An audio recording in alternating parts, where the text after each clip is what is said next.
Oh, right. We're actually live now. Welcome back from Recording what zone.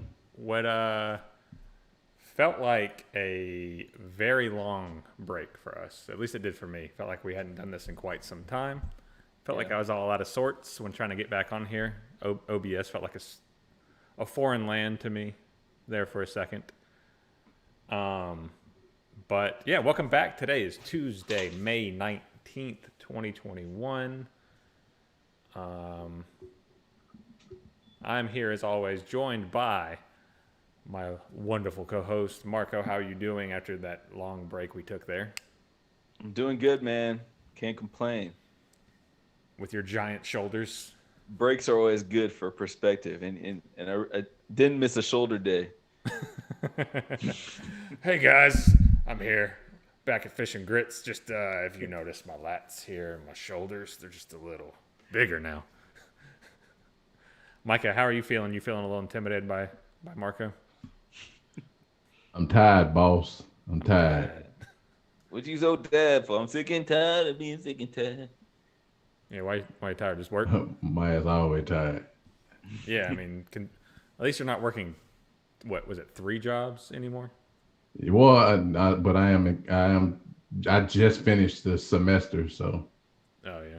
yeah. When summer start or yeah, when summer start? Um, I don't know. Sometime. So- I'll sometime be there. within the next month or so. Hey, current events wise,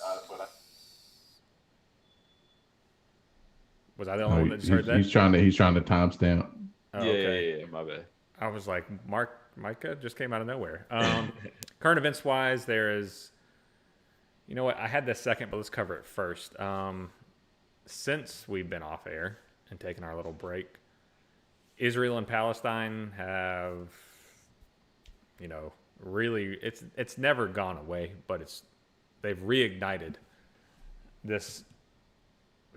What's the best way to put it? Like, what's the correct way to put it? This clash, this disagreement, because it's more than a disagreement, I mean, it's never a reignition because it's always going, right? but it's hit the media again because Well, a little I more guess than they're that, escalating. They're escalating it, or right? they're threatening like the final frontier where they're about to completely eliminate all their land. I think. Yeah. Well, I mean, we won't go too deep into it because it's not our territory. We're not experts on it, but No. Israelis came back saying, hey, you know what? I know we had this agreement that y'all could live here. Time to get out, and started kicking Palestinian residents out of their homes that they've been in forever with no notice, put them on the street. Essentially said, you're SOL, sorry, get out. And Palestinians fought back, as you should, for anyone getting kicked out of their home. And then things escalated quickly, and now several hundred people have died on both sides, mainly Palestinians, though. And what makes me really mad about this is the U.S. keeps saying, no, we want y'all to stop, and then sells Israel $750 million worth of arms and munitions. Did you hear about what happened in Italy? Italy? No, what'd they do? It was some dock workers in Italy that found out that it was a huge ship that was carrying arms to Israel, and they would not let the ship leave dock because they were like, essentially support of Palestine, so they refused to let the ship leave the dock. Oh, Yeah. so they pick sides, essentially. Essentially, the dock workers, yeah. Marco, That's I know crazy. you're pretty opinionated on this type of stuff. You got anything? Um, I just think that people in general need to stop getting marginalized in such a way because I think it's all. I don't think the U.S. government has ever really taken any stance but the one that they currently take. That we're behind whatever Israel is going to do, I mean, and it's a U.S. created state, so I mean, right. So it's like that's never been, I guess, the argument. But in terms of the civics of what's right or wrong, I mean, this is a problem. They've been wrong for a very long time. And it's a lot of things like where one side causes people to fight back and then points at them for fighting back. You know what I mean? So Sound a little familiar? yeah, the whole world should understand what the Palestinian community is going through, because everybody's been marginalized in some way, but not to that level. But they should understand that, like you said, it's a constant theme, and there's not much we can do. Though. That's the sad thing. It's like, you can donate your money, but who knows where money's going? You could post about it, but you know what I mean. But then someone out there always is going to be like, oh well, if you don't know what you're saying, your opinion doesn't really matter on both sides. So it's like, you just gotta pray for them, man. Honestly, yeah, you make a good point about donations. Where's that money go? But y'all, everyone knows who Elon Musk is here now. Have y'all been keeping up with his not even dabbling now, shenanigans, his full-fledged dive into cryptocurrency? Yeah. So for those of y'all at home that haven't been keeping up, what happened was Elon Musk was not a big supporter of cryptocurrency at first, and then got into it almost as a joke, and then was like, oh wait, there's a lot of money in this, and then started backing cryptocurrency, said Bitcoin will be a supported currency on Mars. We can, you can use it to buy rides to Mars or the moon or wherever he winds up going. So goofy. Honestly. So, it made sense for what he was saying at that time. And then it just sounds like something he just made up. He's like, yeah, Bitcoin. Use it to go to the moon. Use virtual currency to drive this virtual spaceship to the moon. I could see Dogecoin and Bitcoin being the only currencies on Mars. It's like, okay. And then all the people who were Elon Musk fanboys were like, I'm going to buy all the Bitcoin and the Dogecoin. And then after he bought his couple $1 million worth of it and said that, and it pumped up, he sold for a gain. And then he jumped over to Dogecoin and was like, Dogecoin to the moon. It's only Doge, because, that's what the Dave Portnoy fans, or that's what Dave Portnoy said when he said Dogecoin at first, and to the moon. So that's what caught fire. So he's been jumping back and forth and on his support for it, and then dumping his support and his stocks after he then says, oh, it's a joke, and making millions jumping back and forth at the cost of average, regular Americans trying to make a couple bucks off of it. So he's he's doing some shady things, and a lot of people are really not liking what he's doing. He's manipulating the market. But this is exactly what happened with the whole GameStop thing. It's just the power. This is on a bigger scale, though. It seems like. Well, it is.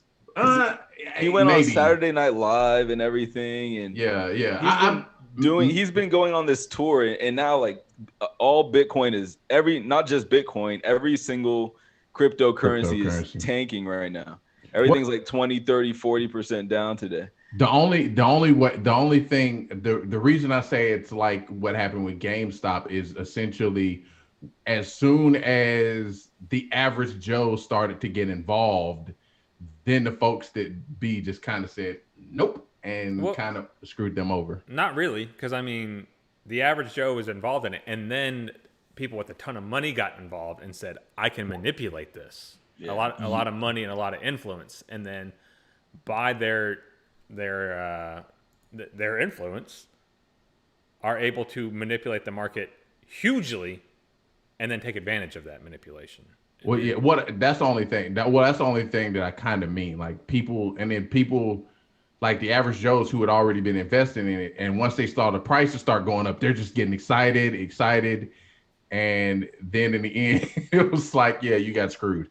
It's ridiculous though. Like every human being should be so mad at themselves right now, because we all had a chance to get in on this. If you had $8 back during the time when Bitcoin was first put into the market, you'd be like a trillionaire or something. Like I saw some stat like that. It's like there would have been so many opportunities to jump into this thing, but everybody missed it. Well, or some not people, everybody, but So I mean, it's some be people interesting. bought it, and then when it crashed, like a couple months later, it went from like all right. So I got into Lionel put me on this like in 2016, 2015. Like, hey man, cryptocurrency, you can buy in, put it a couple $100 here, put $100 there, and just leave it alone. And I did, and then it tanked. Tremendous. I had Litecoin. I didn't have a whole Bitcoin, but I had like 0.75 Bitcoins. Mm-hmm. Because I put like 200 some odd dollars into it when it was like around $1,700. Mm-hmm. So whatever that percentage is, and then it tanked down to like $300, and Litecoin crashed down from like $150 to like $3, and Right. all that. And I was like, all right, whatever, cut my losses, and I sold it all. Yeah. And then you missed the boom boom. Yeah, I don't know how much money I would have made. If anyone wants to do the math out there, just You to probably make me would have had depressed. $1 million. Yeah, if you want to make me depressed, feel free.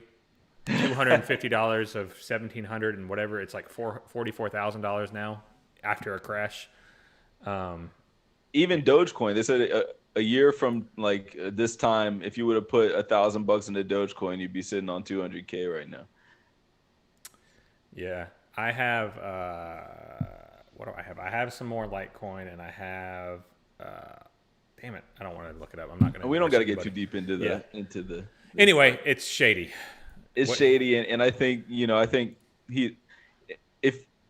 if you have money, you should probably buy now. That's the thing I'd say. Yeah, because it's really low right now. It's really. So let's move on to something more relevant, what we know a little bit more about. Let's talk about football. Wait, one more thing. No. Rest in peace to Paul Mooney. He was one of the main writers for Richard Pryor. He was one of the greatest comedians of all time, and at the same time he helped Dave Chappelle on a high level when he had his run with his show. And I know he had some controversy at the end of the life, but at the end of the day, he was a legend. So rest in peace, Paul Mooney. He was 79. Mm. You said the name, and I didn't know who that was. But now that I look, I was like, okay, yeah, now I know. Damn, that sucks. Yeah. All right, so can we move on, Marco? Unless y'all want to talk about Bill Gates, let's move on. No, and I have no interest in talking about Bill Gates. I'm sure there's more that's happened since his divorce. Oh, I know what you're talking about. And no, we will not talk about that. Oh man. Nope, not getting into that right now. That's the after hour show, Fish and Grits After Dark. Right. We're gonna get Randy. We're gonna get Randy to talk about it with us. Boy, talk about Bill. Andy and Randy. All these think bills, they could keep their job if they wanted to talk about that one on any recorded platform. Bills be fucking up out here. Honestly. So, in the NFL news, let's get into the Grits Blitz. The Grits Blitz. Marco's rusty too. There he is. Time. Blue 52. Sorry, timekeeping, man. Timekeeping. So the Falcons, all NFL teams had their rookies report and have their rookie OTAs this week. They started all around the league, and teams got to see their first looks of their picks in uniform and start to see them run around and see potentially what they look like, what they could act like, and all that type of stuff. For those of us that are more tuned in, and follow 7 NFL pages on Instagram and YouTube, you've seen the mock-ups or the edits. So you've seen a lot of your rookies in your uniform already. But our guys look, like good. Like a lot, football players running around without pads. They've made some good plays, some electric plays. The thing that's continued from when we last spoke, Frank Darby has continued to be an energetic lightning rod all around camp, which I love this guy, man. When we picked him, I was like, don't know anything about you. You only run streaks. Is this going to work out? Right. But so far, what he's bringing to camp, if he's going to be a leader in the rookie class, that's perfect. Your last pick to be the one that leads you and be that energy guy, that'd be awesome. But the thing I really want to talk about here is we got to hear Coach Arthur Smith talk about these rookies at length. at his, post OTAs, post day one OTA, post day OTA press conferences. And the thing that stood out to me the most was the way he spoke about the rookies and the language he used in describing or answering questions when people, how the reporters get out there and say, oh, is this guy going to be a Hall of Famer? And they try and, egg the coaches on, and they try and get him to say things that, fans are going to like, or ask him questions like, you said he's going to be a Swiss Army knife. How many positions is he going to play? Things like that. Except for Bill Belichick, because he doesn't answer those kind of questions. Man, look, Arthur Smith doesn't either, really. Yeah. Like, if you've watched these clips, I was watching them, and I got Bill Belichick vibes. So, the thing, if you remember, and I can't remember his name right now, Avery Williams, our 5th round defensive back. Corner. Yeah, / returner draft pick. A lot of people were thinking, he's going to be a returner, he's going to be a defensive back, and he's going to be, possibly running back. He'll possibly get some snaps on offense, because Fontenot had said that we want to use him all over the place, use his playmaking ability. So, of course, media outlets got that and ran with it and like, he's going to play this, he's going to play that, he's going to be this, he's the next Deion Sanders, yada, yada, yada. Hold on. Pump the brakes. Yeah. So, granted, he will play defensive back somewhere. He may be the 4th or 5th guy. But Arthur Smith was like, look, we drafted him to be a returner. We drafted him to be a defensive back, and let him master the bare minimum of his drafted position before we start talking about anything else. Mm-hmm. And at first I was like, oh, yeah, that makes sense. And then I went, wait, Dan Quinn, when he got rookies, he's like, we're going to use him on the interior of the line, the outside of the line. He may even play linebacker. And I was like, you know what? This is so... We got a book of plans. Man, we're gonna use a receiver, safety.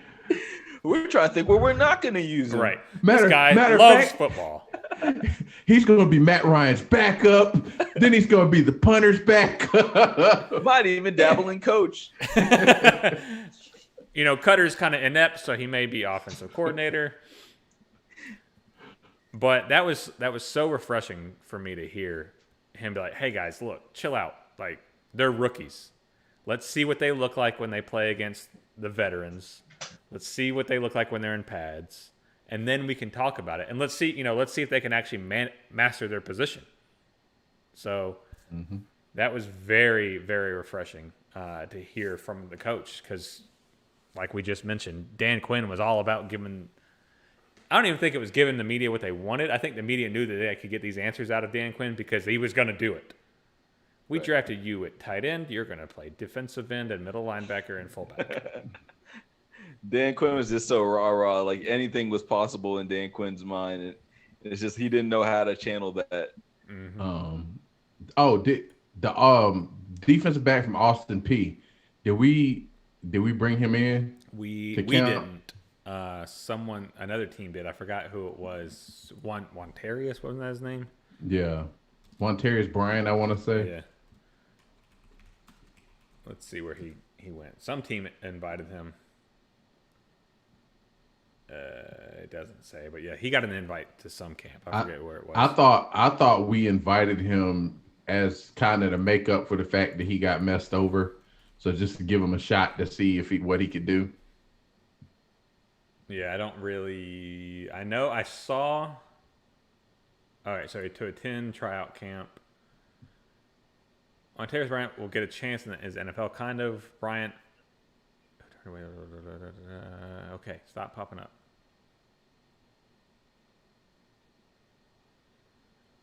It doesn't say. It doesn't seem like it's a big team, though.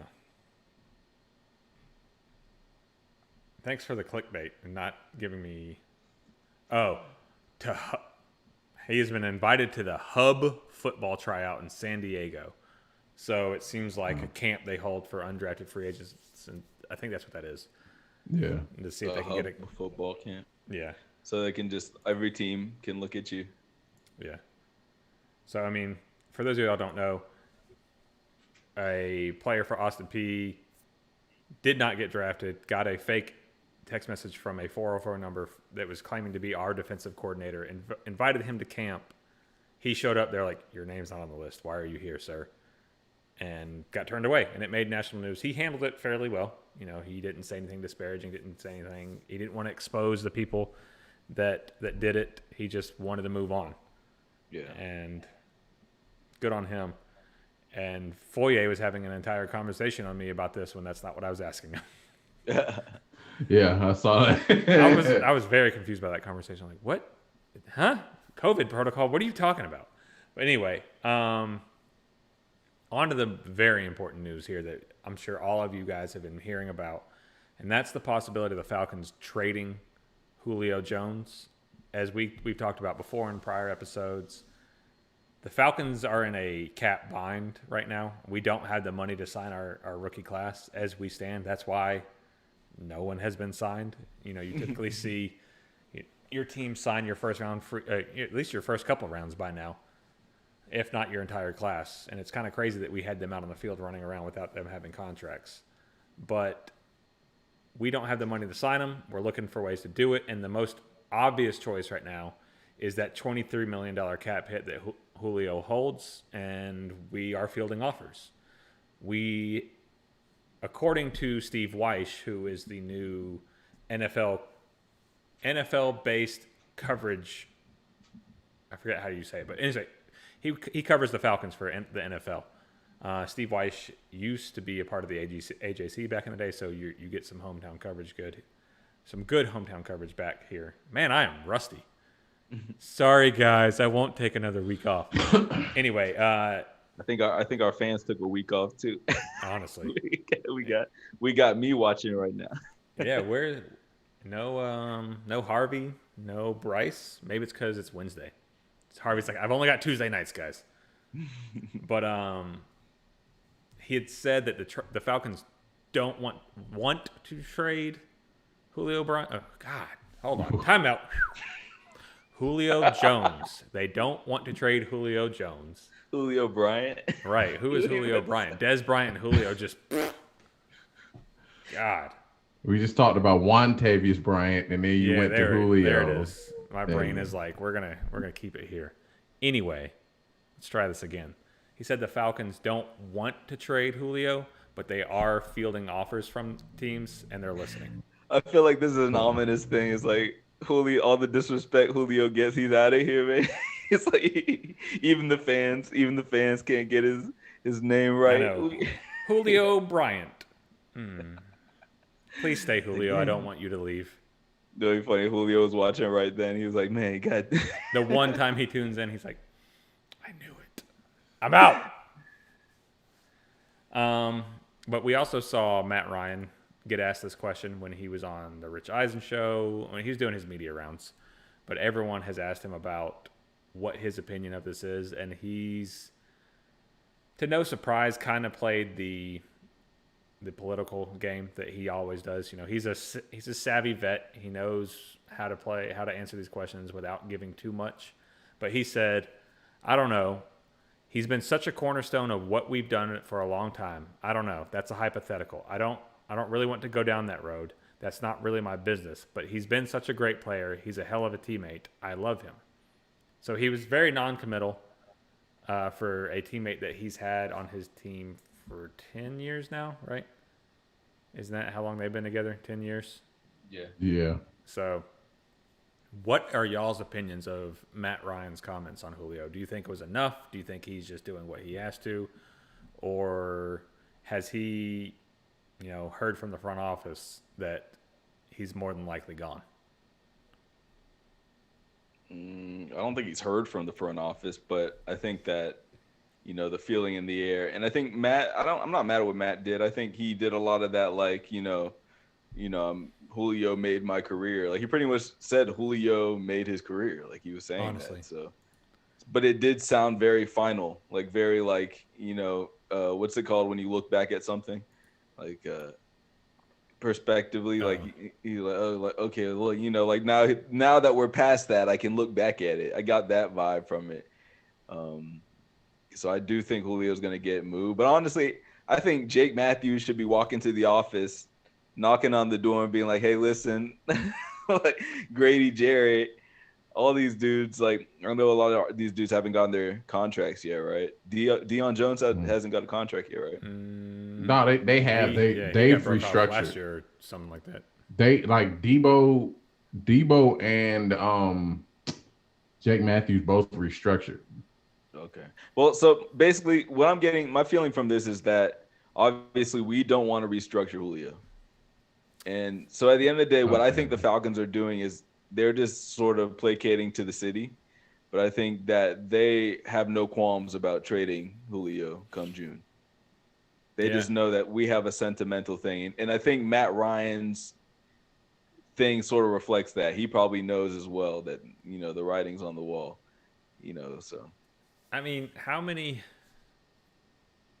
We drafted 8 players, I believe, because we didn't have a 7th, but we had 3/5. Yeah, so 8 players.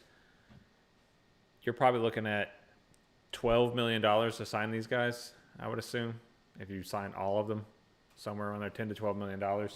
You got to be able to find $10 to $12 million off your roster from multiple people somewhere. I mean, you could starting with extending Grady Jarrett. Yeah, that's the big thing that I'm shocked that hasn't happened. Because I mean, if you extend him for 2 more years, then you could easily create, $5 to $6 million in cap space just for this season alone, which would drastically help you in this situation. Mm-hmm. Then maybe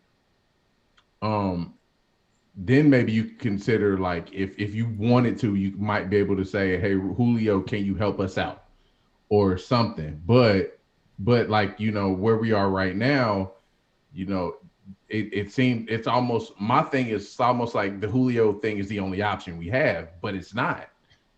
Now, granted, I mean, I know Dean Pease is from that Patriots ilk, and they don't really value pass rushers.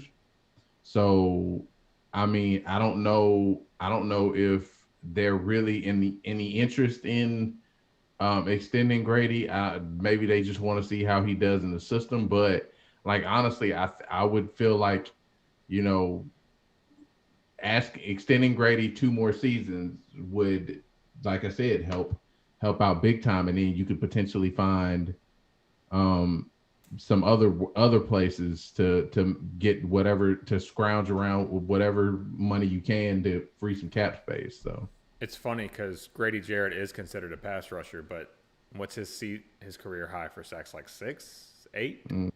Probably 6. I think 8. I want to say like 8.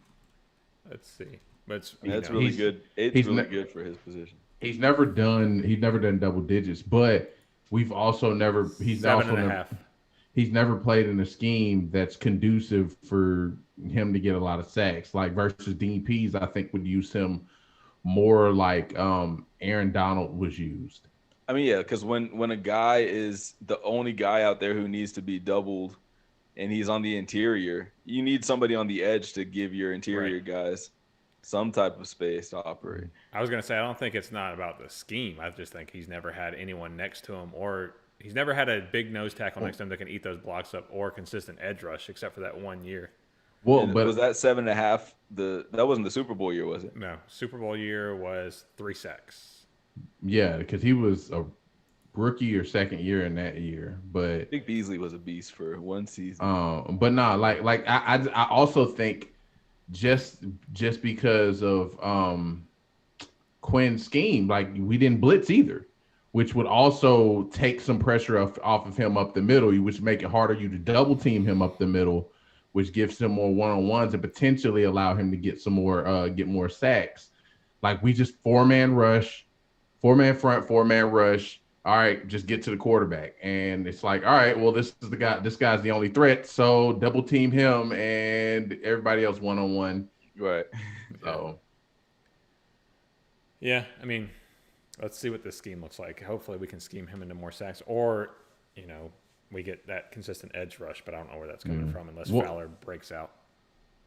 I will say this, though. I think that was part of the reason why we spent so many picks on secondary, because I think it's like I said, that Patriots scheme Dean Pease is that Patriots ilk, and they believe that coverage. They believe in coverage creates pressure, because if you can take away quarterbacks' quick reads, then you can buy time for your line to get to the quarterback. So I think we're going to play a lot more physical, a lot more aggressive this year in the secondary, and use that as a way to potentially create opportunities to get more sacks.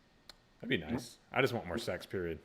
One thing I'll say is this. I just know, despite whether we can keep Julio or not, and, I definitely want to keep Julio, no matter what happens, we will be a better team than we were the past 2 years, because we actually have a competent – any coaching staff other than the one that we've had for the last 5 years is going to do a better job than we've been getting. So I think that's one thing, Falcon fans, despite what happens that you may not like, keep in mind that we're actually going in the right direction. Bruh, I think we could put Mr. Potato Head as offensive coordinator and get about the same result. Mr. Potato Head with Ask Madden on repeat.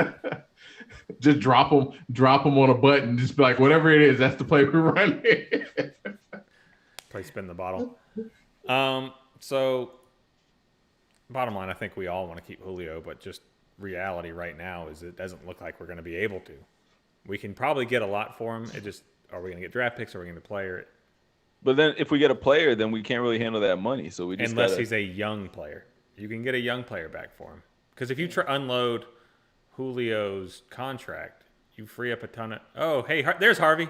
There you go, Harvey. Oh, shit, Harvey. Harvey has returned just like us when we're a little rusty. Well, the only downside with trying to unload this contract, you have to wait to post June 1st. Right. Because which is not terribly far away. Yeah, it's not terribly far away, but teams have somewhat figured out what direction they want to do. So now, I mean, there's still some teams that would Julio Jones goes on the market, they'd be willing, but like I know I was talking to somebody today and they were like, he was like, my team, I would love to have Julio on our team, but we just don't have anything to really offer for him outside of maybe picks. Draft picks. Yeah. I feel like Vegas is going to be his landing spot.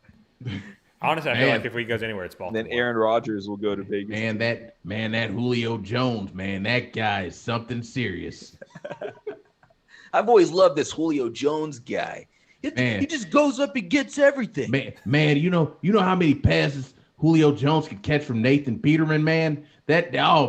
He'd make Nathan Peterman a Pro Bowler, man. He could make Nathan Peterman John Elway. Or even Brad Johnson, for God's sakes. All right. I put him in that spider two-eyed banana. He puts him at fullback just to use him there. Let's move on to the schedule here.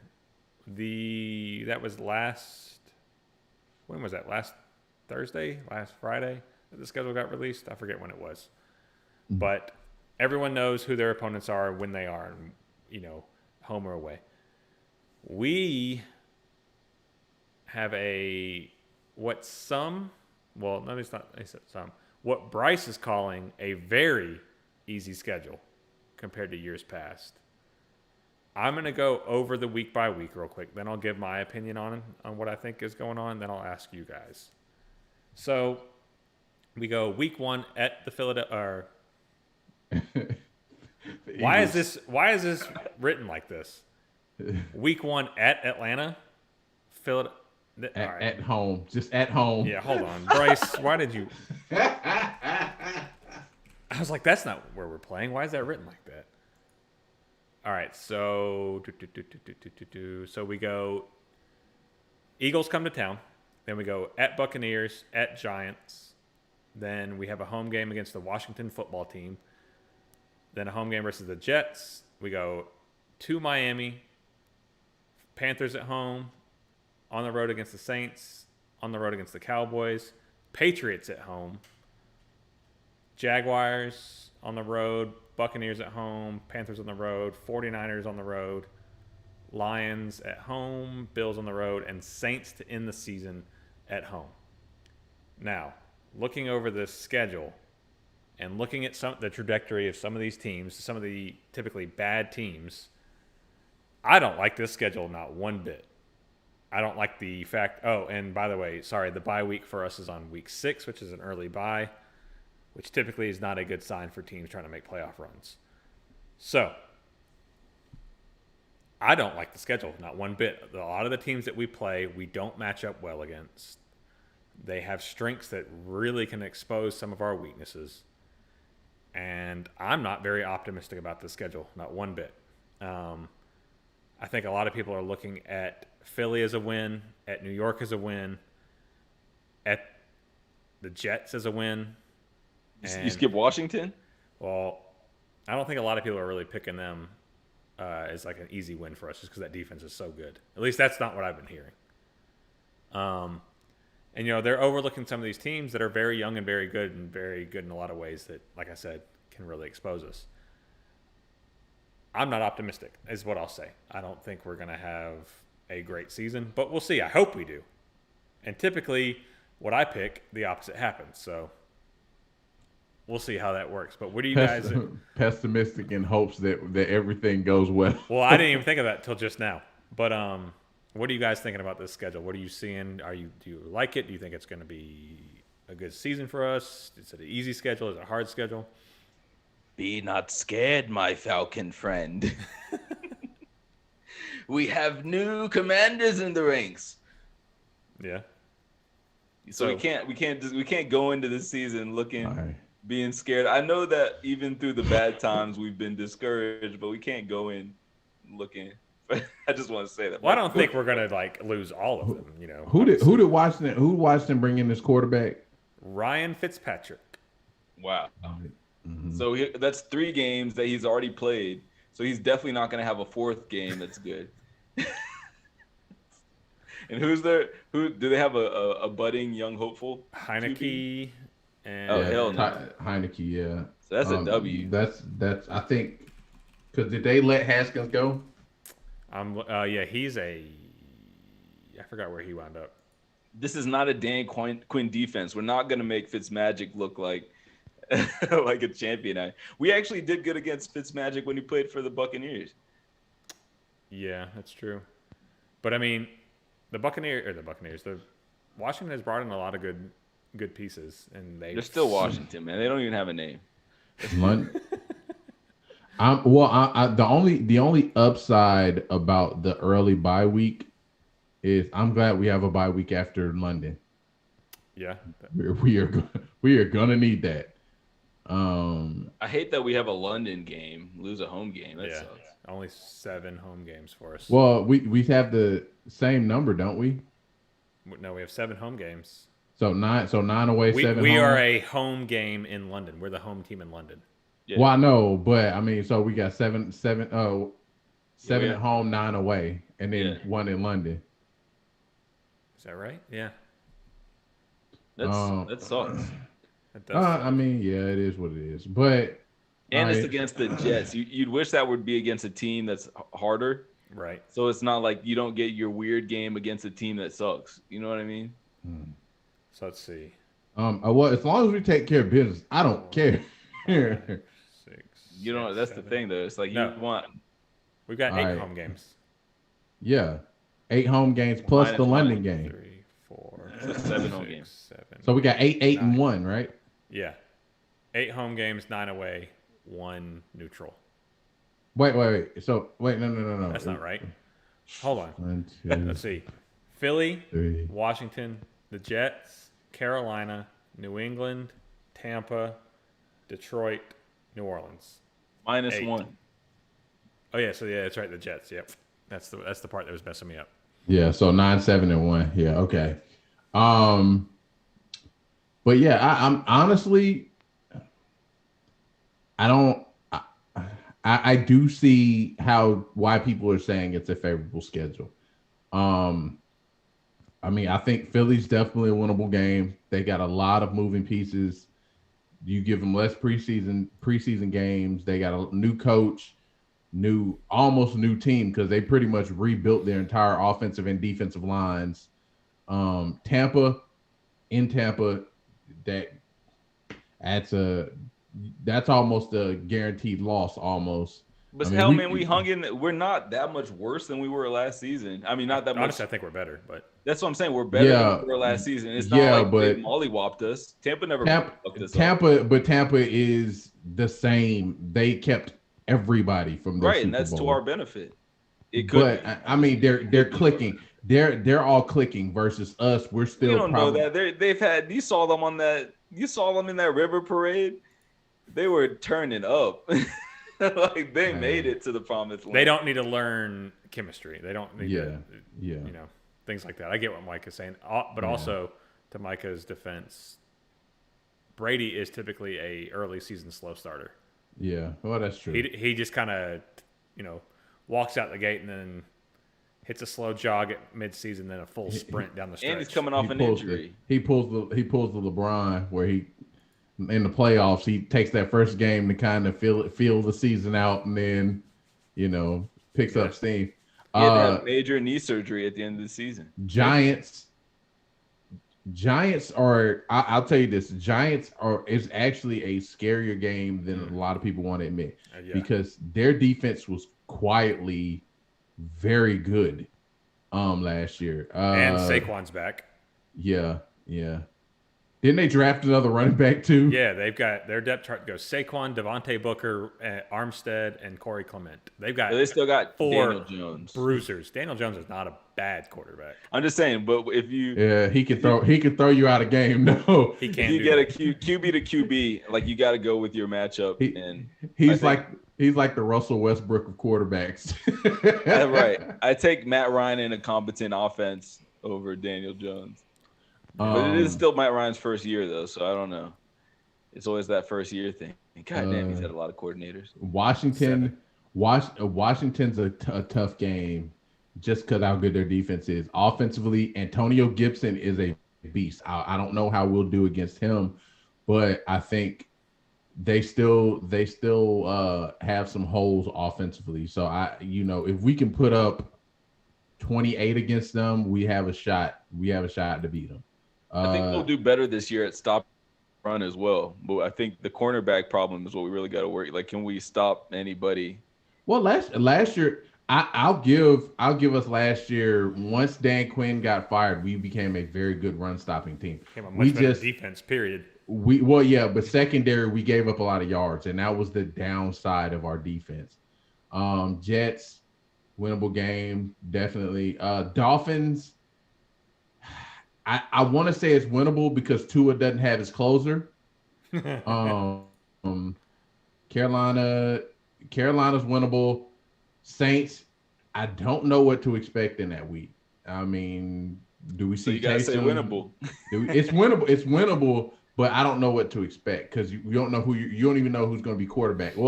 At that point, we'll know who their quarterback is, but we don't know yet. Dallas, I feel is winnable. Dan Quinn's defense, we should know what they're going to do. Patriots, I think that's a tough one. That's a tough one because Bill Belichick throws a lot of teams 8-ball curveballs. Jacksonville's winnable. Tampa in Atlanta, I hope it's winnable. I hope that's a very winnable game. We're capable of splitting with Tampa Bay. That doesn't mean we will. Well, yeah. San Francisco, I feel like San Francisco is going to be a winnable game. Detroit, with Jared Goff at the helm, I definitely feel that's a winnable game. Detroit is the one that I know for sure. Well, hold on. I feel very confident in. Yeah. I feel like that's the slip-up game for some reason. Buffalo Detroit always gets us. Well, but that was Detroit with Matt Stafford. Detroit with Jared Goff is a whole nother dynamic. And the guy who talk about we're gonna take a leg. I know, right? They might be like that new Steve Mariucci team. Yeah. But Bills. The Bills are another team that scares me. They are good. Top to bottom, they are very good. And no more Kenny Golladay in Detroit too, by the way. Yeah. They really took some hits at Who's the Giant? And they're an AFC team. Anytime I see AFC teams, I'm afraid for the Falcons. Who, Buffalo? But I don't care who it is. If they play in the AFC, we always we spanked up on the Raiders last year. Good God. Yeah, I know. True. And then That the that was Saints. right in time for their midseason collapse, though. We were the second game into their collapse. But yeah, the Saints. Then the Saints are, that's division. It's going to be a tough game, but it's a winnable game. All right. Well, Micah, you just went your week by week. So what's your record for the Falcons?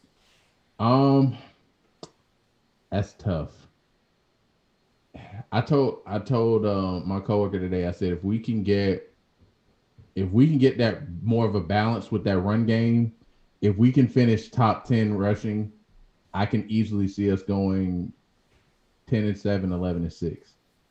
But if our rushing attack looks similar to what it did last season, I could see 7-10. So,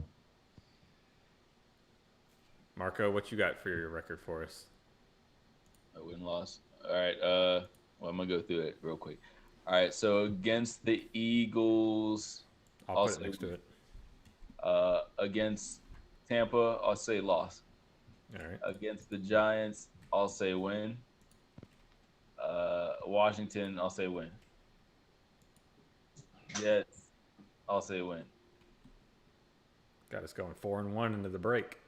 Dolphins, I say L. Panthers, I say win.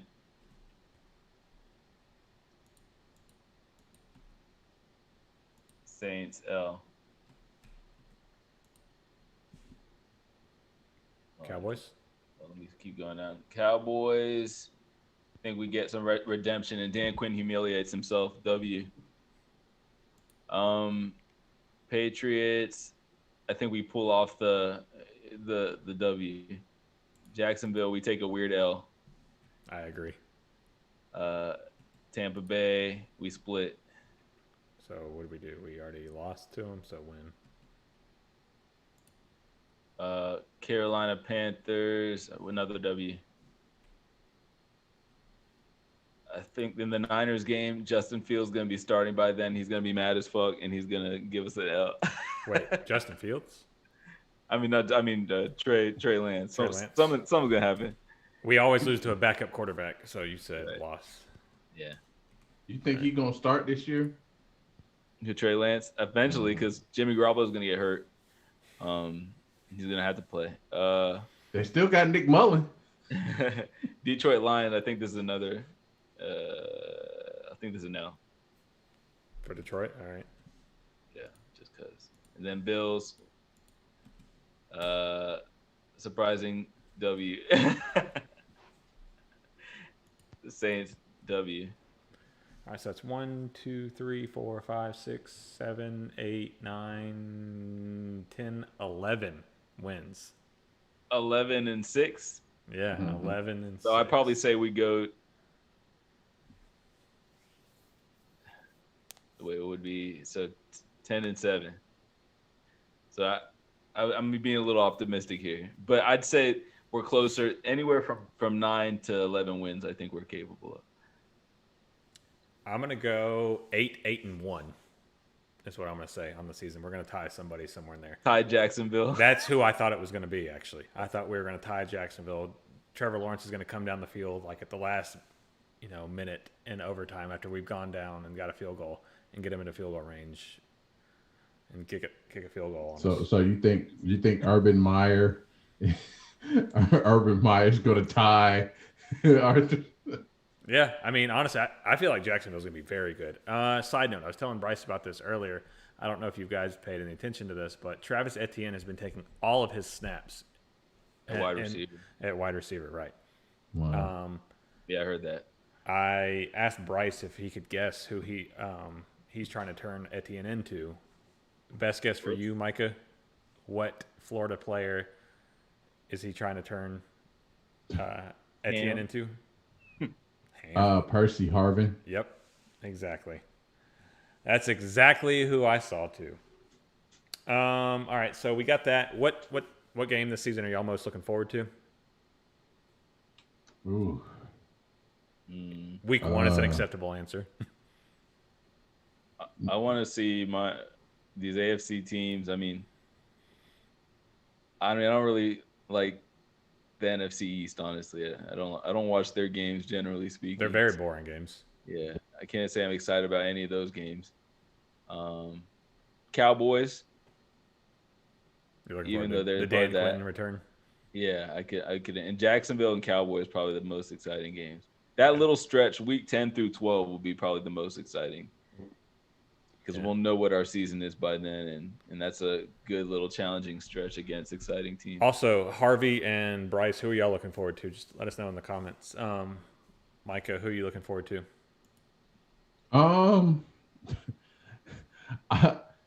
There are 3 games. Dallas. I want to see if we can beat the brakes off Dan Quinn.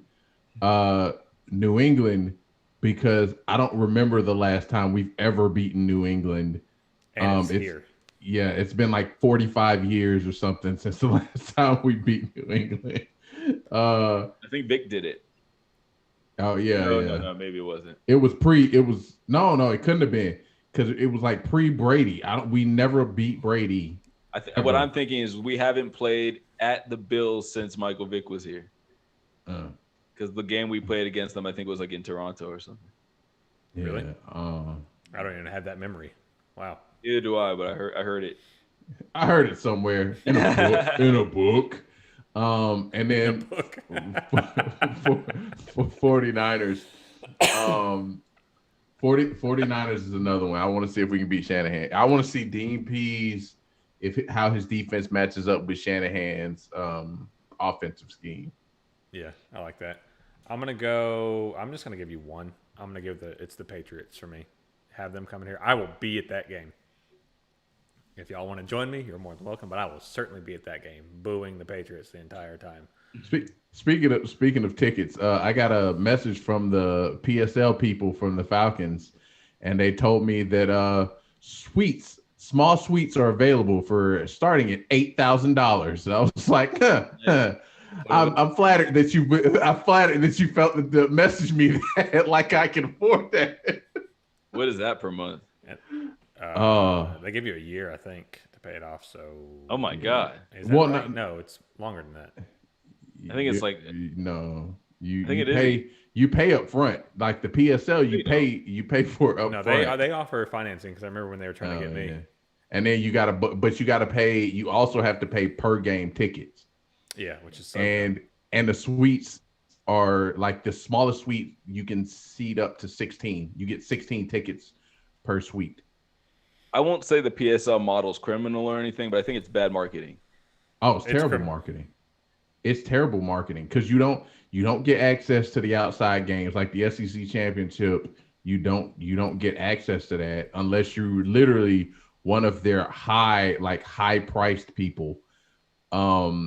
You don't get access to like concert. You don't get dibs on like concert tickets and stuff like that because it's an outside vendor. And I mean, like I said, and you have to buy all the home games plus preseason games. They make you buy those too. So and you they don't give you food vouchers like the Braves do. They don't give you gear like the Braves or the Hawks do.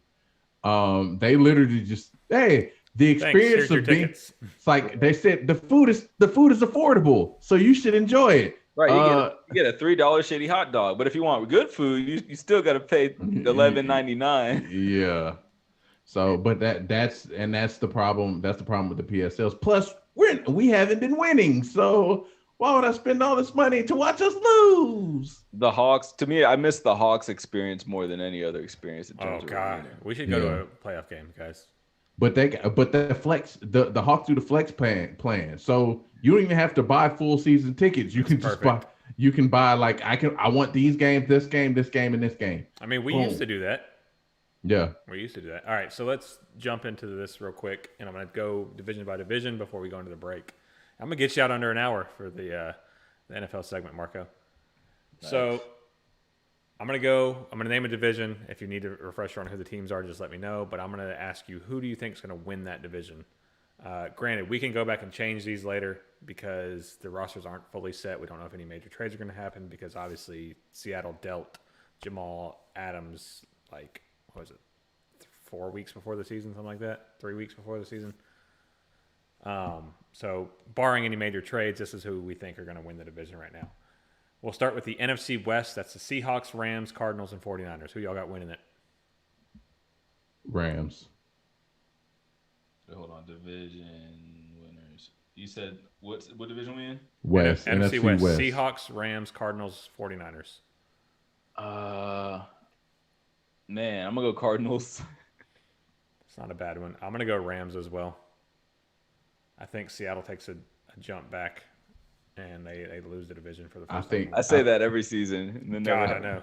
Well, I think Stafford just gives them a slight boost in offensive consistency in the passing game. So Makes it much more dynamic. Yeah, they have and a deep ball game now.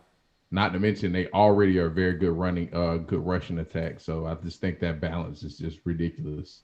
Yeah, plus they're a top 10 defense. They're a 12-win team, but I think the Cardinals are going to be like a 12-win team too and get the tiebreaker or something. Maybe 13-win. I don't know. That'd be crazy if the Cardinals got 13 wins this season. All right. I mean, it's a 5-game increase. Technically a 4. NFC South. Y'all know who's in there. Marco had us at 11 to 10 wins. Tampa. Yeah, so 10 wins isn't going to win the division, so Tampa probably. Tampa. You know what? No. Yeah, Tampa. I tried to convince myself, and I couldn't. Yeah, I don't think New Orleans. I think New Orleans takes a step back with the whole quarterback situation. NFC East. Jameis is going to surprise you. NFC East, you got, I don't know who's there. Cowboys. Washington. Are they going to have a winning record when winning it? I say 7-9-1 wins the division. Washington. All teams wins under it. 500 again.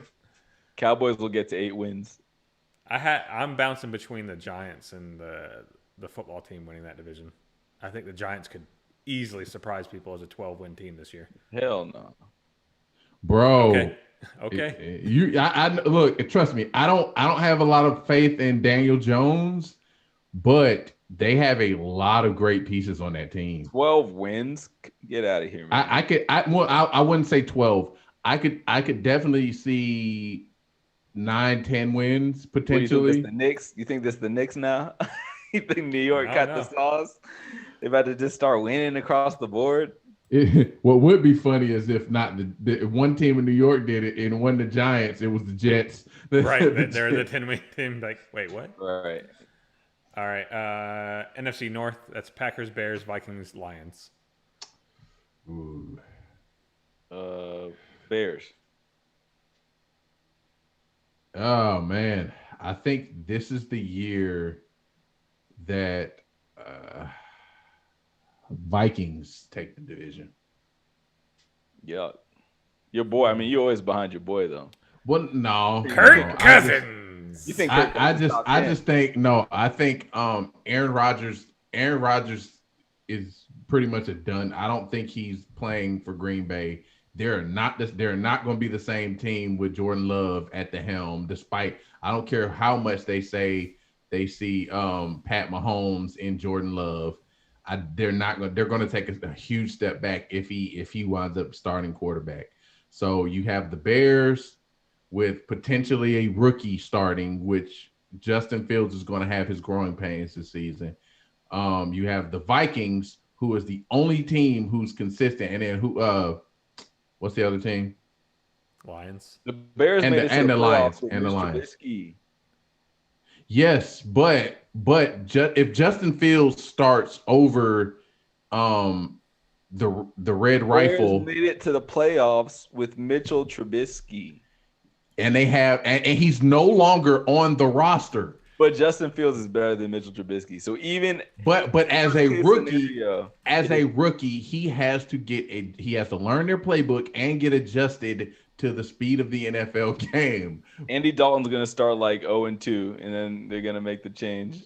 But like I said, I don't trust them. I don't trust them to be they might be solid. They might be like on team on the verge. But if you start Justin Fields, you might be good. But I don't think you're going to be a playoff team. You might, at best, I think they could maybe go 8-8. Or but I think also you got to like consider with the Vikings, not to say that they can't win it, but like they've been for the past like 5 to 6 years pretty good. I think last year was the first year of their decline. So I don't know if they're just suddenly going to get better again. Yeah, their defense was horrible last year. It's still not much better. But I mean, at the same, you took the best player out of that division. All right, moving on. No more debating on this. He's not out of the division. He's coming back. They're going to win 13 games again. AFC South: Titans, Colts, Texans, Jags. Who wins the division? I'll tell you. I'll go first. Colts. They win it by a landslide. Yeah, I agree. Yep. Cool. AFC East: Bills, Dolphins, Patriots, Jets. Buffalo. Marco? I said Bills too. Oh, so Buffalo. I'm gonna go Patriots. Return to glory. They win it barely, though. They win it by like a game, or it's like a tiebreak or something like that. Like the season Brady went down. They went 11-5 and wound up missing the playoffs at 11-5. Either Cam, bounces back and shows why he was once an MVP, or Mac Jones steps in and shows why he's a perfect fit for that. Even offense. with Cam, those games were way too close. Yeah. AFC North: Steelers, Ravens, Browns, Bengals. The Bengals. Damn. Baltimore. I gotta go Baltimore. I think it evens out. I'm torn between the Browns and the Steelers. I think the Steelers with a running game back, they try to figure, even though their defense is still suspect. Give me an answer. 3, 2, 1. Browns. I'm gonna go Browns too. I think they dominate that division this year. I think the Ravens take a step back. The Steelers, Big Ben is just another year older. Juju doesn't scare anybody. Browns take that division. Bengals are going to be trying to figure out Joe Burrow and how to use him this year, how much they trust that knee. Then we got AFC West: Chiefs, Raiders, Chargers, Broncos. Chiefs. So we got Chiefs. Well, we're all mixing there. For those of you all watching, listening, tell us who you think are going to win the divisions in the comments, or if you're watching right now, tell us in the live stream. And we are going to take a quick break, and then when we come back, we'll talk a little bit of basketball, talk a little bit of baseball, but more importantly, talk about the Hawks' return to the playoffs. All right, guys, we'll be back in a little bit.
Let's bring it on back from the break, guys. Appreciate y'all hanging around.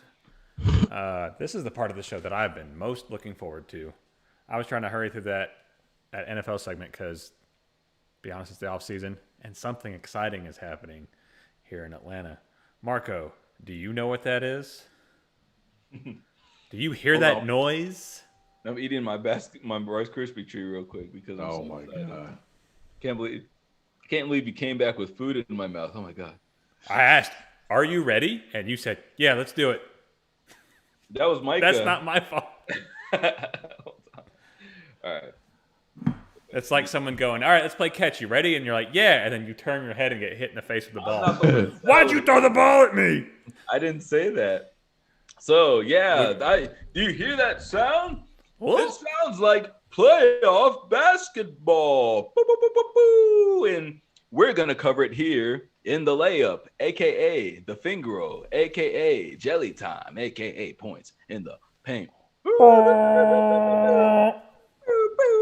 But yeah, lasers for this playoff edition for play.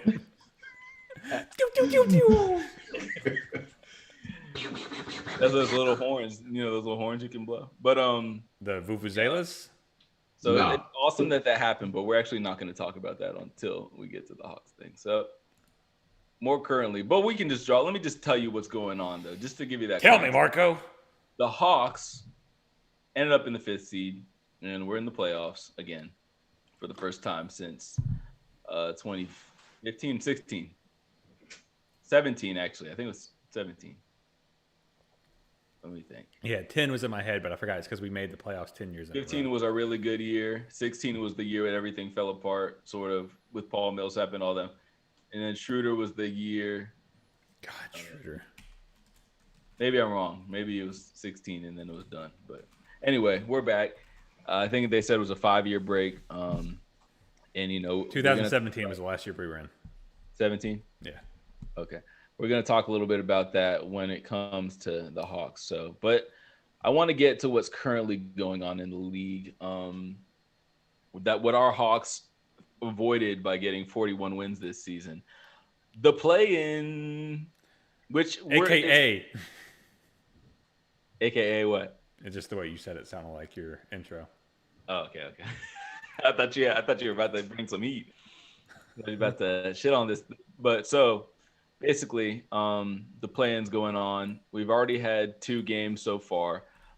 We had the abysmal first game, which was Charlotte versus Indiana. Charlotte looked like they were playing an exhibition game, pretty much. Not even a regular season game. I think they said they gave it too much credit when they were like they looked like they were playing a regular season game, but they came out and got spanked by, I think, 40 points, 35 points. What was it? 27. Oh, 27. Bad. They were up by as much as 39, I think. Yeah.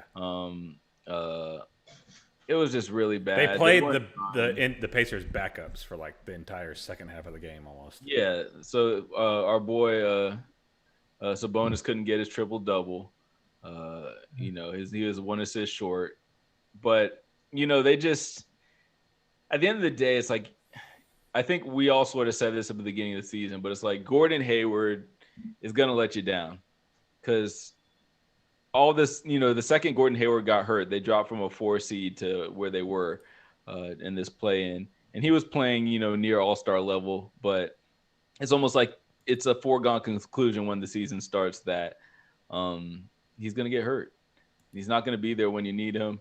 And at best, he'll maybe be back by the second round of the playoffs. If they make it. Team, if they make it, right? If your team doesn't get there, then there's no use. So, so they've been knocked out. And then the other game was Washington versus Boston, where Boston was obviously short Jalen. And then Washington had a Beal who is still hurt from his hamstring injury. And it was quite apparent. Russell Westbrook was doing Russell Westbrook things. He had a very bad game. Good stats, bad game, which is usually what you see in the playoffs from Russell Westbrook. That's what you see all the time from Russell Westbrook. For maybe 70% of the time. But it's like he impacts winning in the regular season because it's like a night-to-night thing, right? Against a different squad. But he brings that energy night to night. But then we also, coincidentally, we find out after that game that he also, at the beginning of the season, was nursing a torn quad because he had torn his left quad, I want to say, at the end of last season. And then at the beginning of this season, he tore his right quad. So I guess he was playing through that when he missed those games. And, he missed a couple games and came back. And they started off really slow. But I'm not looking at that as an excuse, man. If you're putting up triple doubles and you out there, you're good to go. It's just, It only comes out when you're losing that you're injured. Exactly. Like with LeBron when he's like, my wrist was hurt, right? He had his wife's bandana wrapped around. It's like, my wrist was hurt, right? I'm not even taking this seriously. So anyway, the game that's going on right now is Memphis Spurs for the 10-9 seed. It's close now. It started off like Memphis got off to a start like Indiana, but they are not Indiana, and they could not sustain that.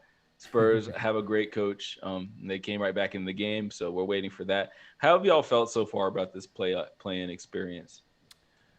I'm not going to knock it because what it did is it allowed us to have these meaningful games at the end of the season that really, it was like, 6 teams on each side really trying to win and play for seeding.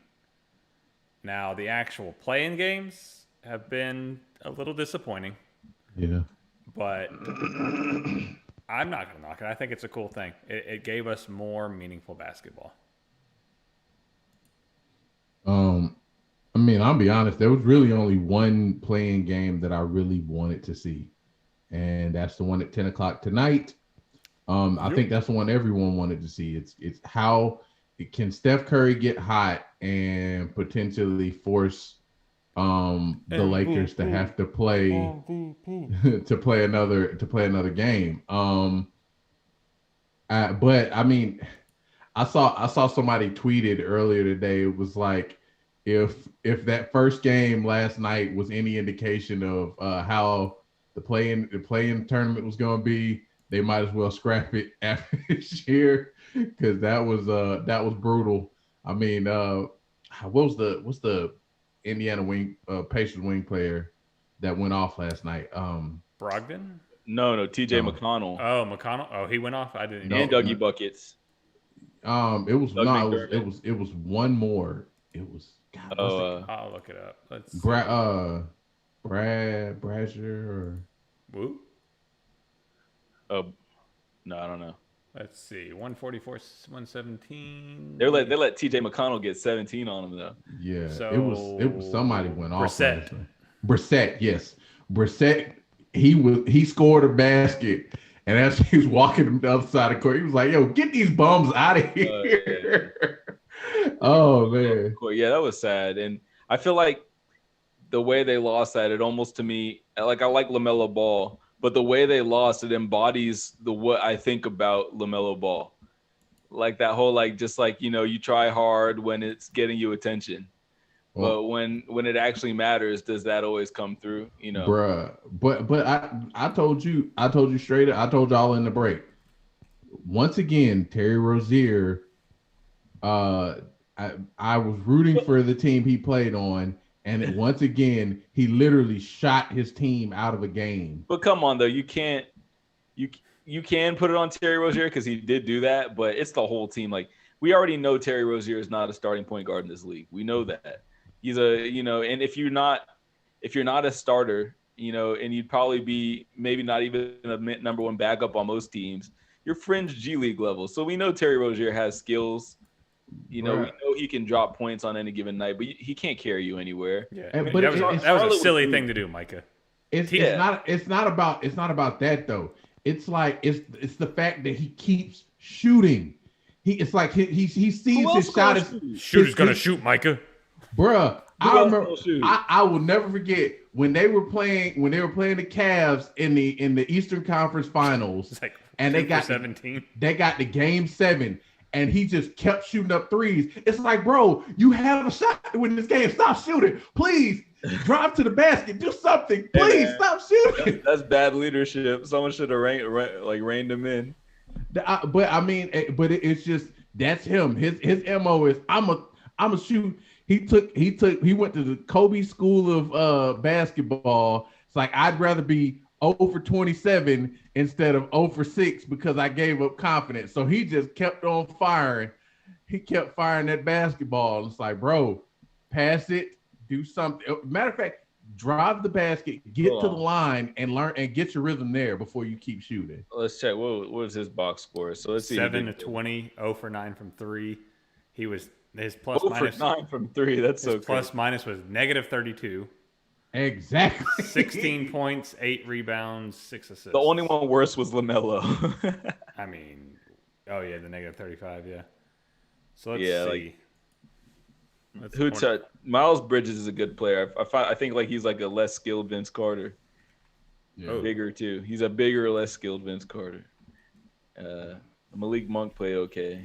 Without Terry Rozier, they actually shot pretty decent from 3. They shot damn near 40% as a team, and then Terry Rozier takes them all the way down to 30. This dude shoot 9 times when he missed. Like, I see what you're saying, Michael, but that's the coach's bad though, and I think that's Gordon Hayward's bad too. It's like I'll put it on Gordon Hayward. You didn't play, but I'll put it on you. And Devontae Graham played like trash too, though. I just it's those two. Those two are fringe G League guys, and they're asking them to lead Charlotte somewhere. Well, no, I just part of my frustration with like Rozier is he has the ball in his hands so much, so it's like instead of making smart decisions with the ball, if I know my shot isn't on, I'm trying to either take better shots like layups, or I'm trying to get to the line to get the free throws to get my rhythm back. But dude is just That's pretty funny though. So raindrops. I didn't really answer the question that I gave to y'all about my impression of this plan. I don't think we should bring this thing back, but I will say that it's interesting to see how players choke. Yeah. Because that was all about it. The moment was way too big for Charlotte. The moment was way too big for Washington, especially with Beal hurt and Russell Westbrook. They're a bad team. That's the thing I feel like the media forgot. It's like just because he was getting all these triple doubles, like they're a bad team. Well, they were hot. Cute little run there at the end. Yeah, they were hot. That was the only thing. They were hot towards the end of the season. That's the only reason why I picked them. They were hot, and Boston lost. What's his name? Jalen. Yeah, Boston lost Jalen. So I was like, they had a shot.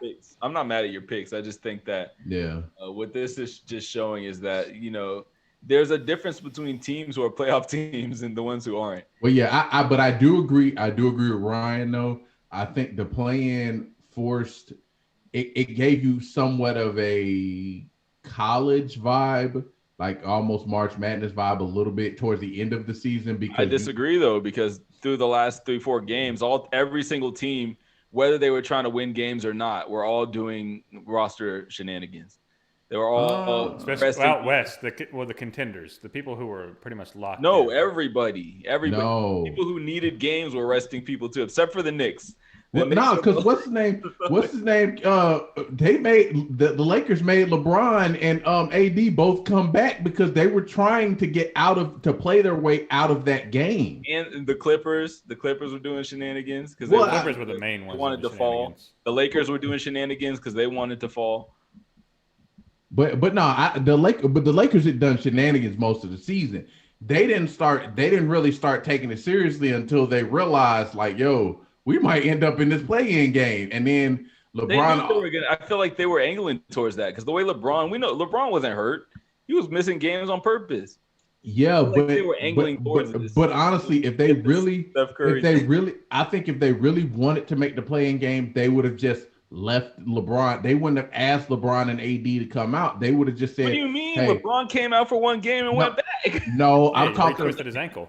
Well, no, I'm talking about they wouldn't have. Man, stop it, y'all! Don't believe this nonsense. They wouldn't. I don't think they would have brought them back if their aim was to get into the play-in. They would just let them rest and then be like, "All right, you're fresh for the play-in. Get through the play-in." I'm not saying they were trying to get into the play-in. Don't get me wrong. I'm saying that once they knew their lot in life, they were perfectly fine with it. They had a shot to get out of because they have the same record as Portland and Dallas, who didn't make the play-in.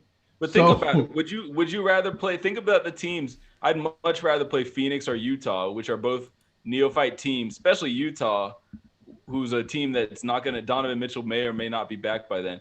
Like I think Steph could beat Utah, but at the same time, I think LeBron would rather see Phoenix than who's in that 3 or 4 spot.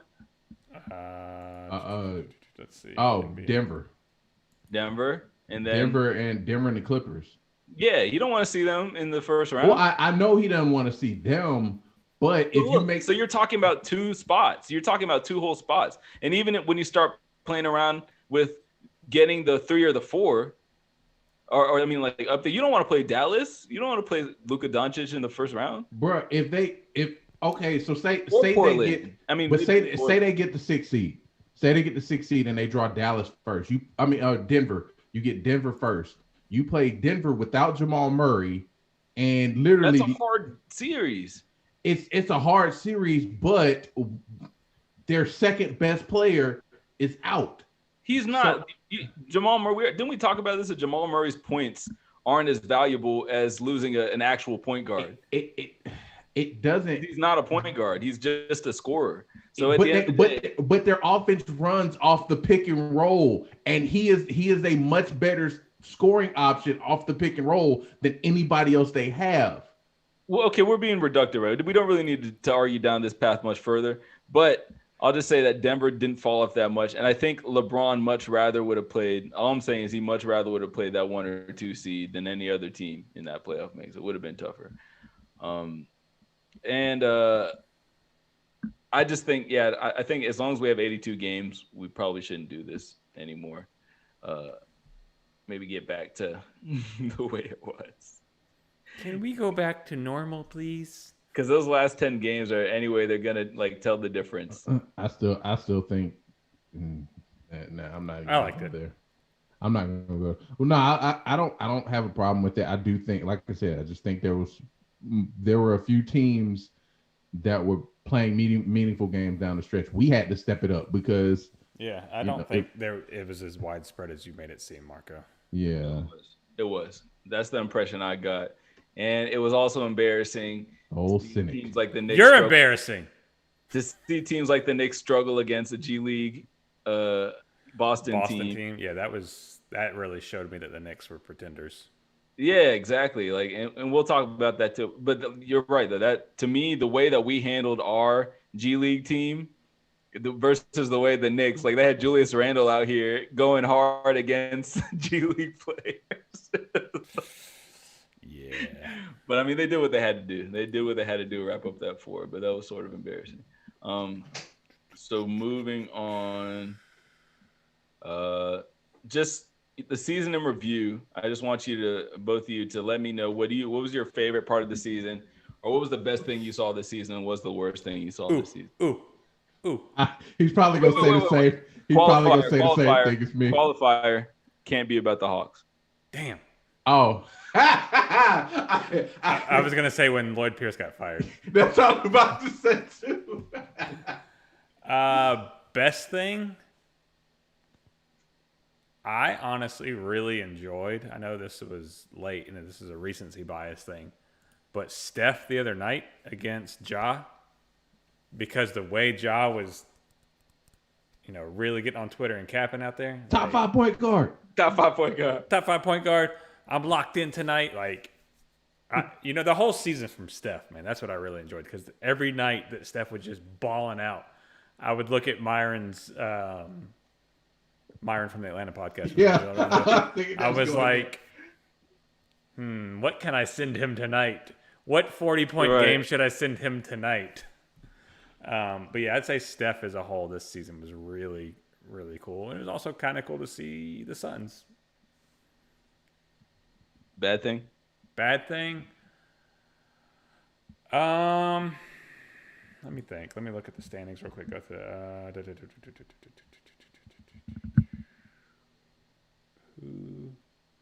I don't really remember too much of a bad thing.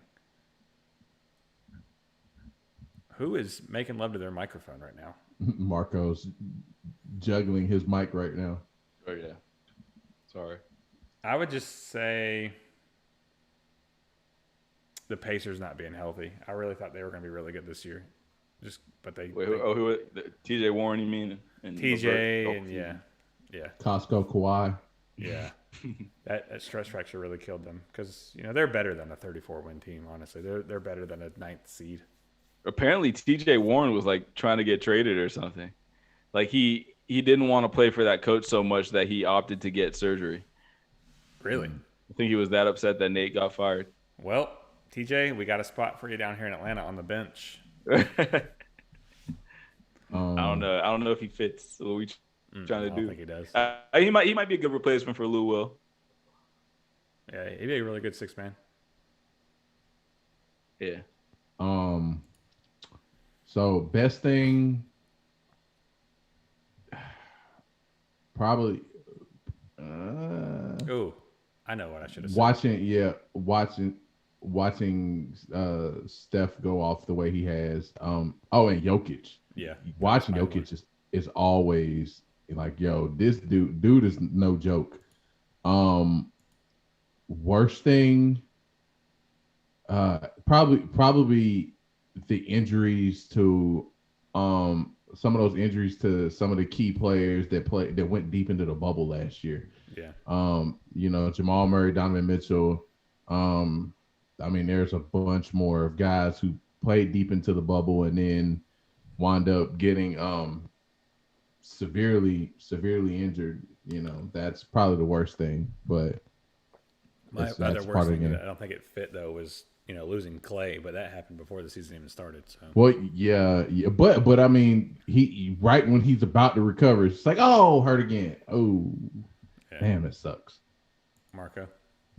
So the best thing obviously was Steph. I mean, at the beginning of the season, I was the one saying he's going to win the MVP.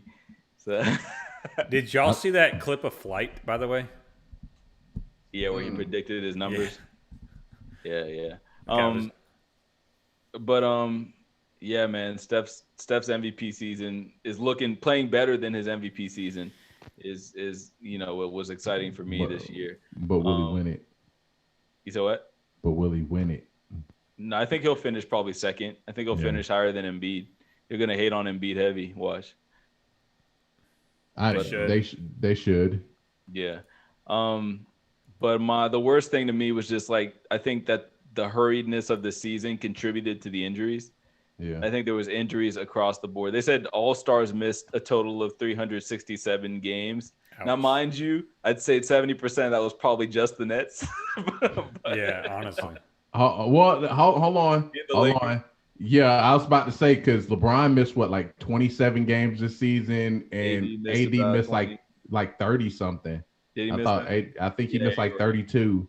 But with actual injuries, that was the problem. Yeah, and then I said, it's bad when Kawhi plays more games than LeBron and AD. But no, Kawhi missed a shitload of games too. Yeah, but he didn't miss as many as either one of them. That's Mr. Load managed himself is just like, I'm healthier than they are. To me, it was that. I think there was more back-to-backs this year, and then also the weirdness of playing teams back-to-back.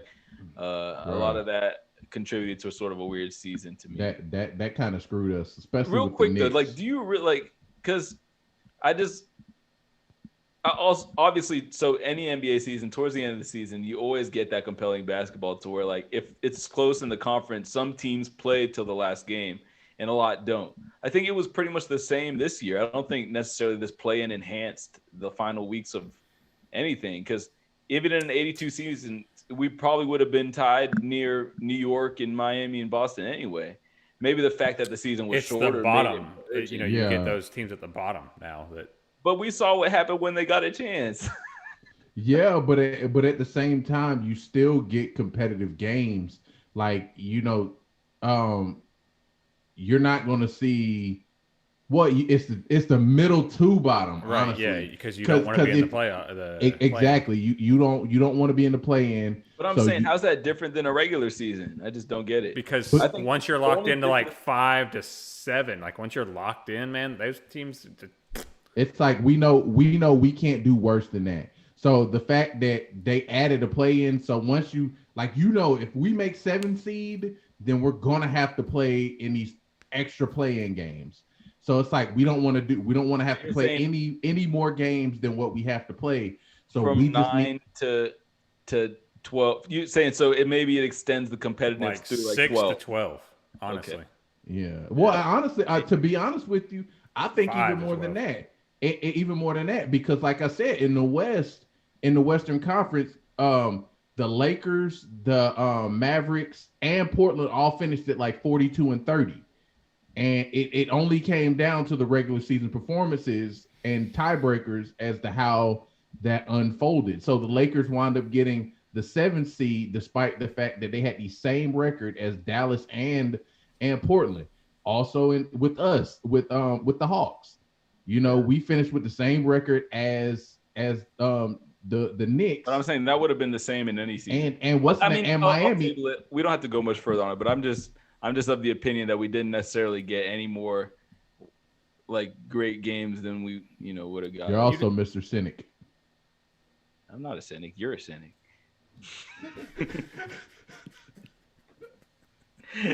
Anyway, moving on. Stop being so cynical. So just real quick, Ryan, if you could pull up the link to the playoff thing so that people can look at it while we give our predictions for what. Well, we can't even really do playoff predictions until we know who is going to be in the. So let's table that. About to say, do we know who they all are going to be? Yeah, we don't know who's going to be there. So, but then at the same time, playoffs will already have been started by the time we do another. Yeah, let's do it. Why not? Okay, let's do it. Open link. Copy link. I'll open it up in this one. Let's see. 3-person reaction to this. All right. Okay. The bracket is so confusing this year. I know, right? All this mess to the left and the right. I mean, but it's cool. It's cool. I dig it. I dig it for now. Let's make this full screen. Or maybe not. Maybe it's not a picture. That's weird. Anyway, yeah, they can see it. Okay. So just bracket to bracket, I guess. How do you want to do this? Just like say who you think in each series is going to win first round. All right. So we know on the east side who's going to be who, except for who's going to be the 8th seed. Mm-hmm. I think whoever meets Philly is going to lose to Philly. So Philly advances. God, why is it not like a classic bracket style? This is very confusing. So Philly beats whoever. Atlanta beats the Knicks. Bucks, I think, take care of Miami this year. Brooklyn destroys Boston in 4 games. So then that means we will get Philly, correct? Because we'll be the lowest seed. Mm-hmm. I still think the way the bracket is, we get Philly regardless. No, he's right though. It's not set in stone. It's adjusting. One seed gets the lowest seed that advances. I thought it was always weird. So unless the Heat win, we're gonna play Philly. Yeah. So go Heat. Because I don't want to see Philly. I think we will get gentlemen swept by Philly, honestly. I just don't think we have the right team to beat them. Then Brooklyn, I think it's going to be, I'll put it this way, Brooklyn and Philly are going to be in the finals in the East. And then, yeah, y'all can do West and then, or whoever, because I didn't mean to dominate that, my bad. No, go ahead. Do your whole thing. Then all right, so Utah beats whoever advances there. I want to say Luka gets his revenge against the Clippers and gets them past them this time. Because I just really hate the Clippers, and what they did was shiesty down the stretch. Plus, I don't trust playoff P. Pandemic P. That Denver Portland's kind of a tough one, just because no Jamal Murray. You know, is Jokic enough to take him past them? I'm going to say Portland wins. As much as I don't want to, I really want Denver to advance, but. And then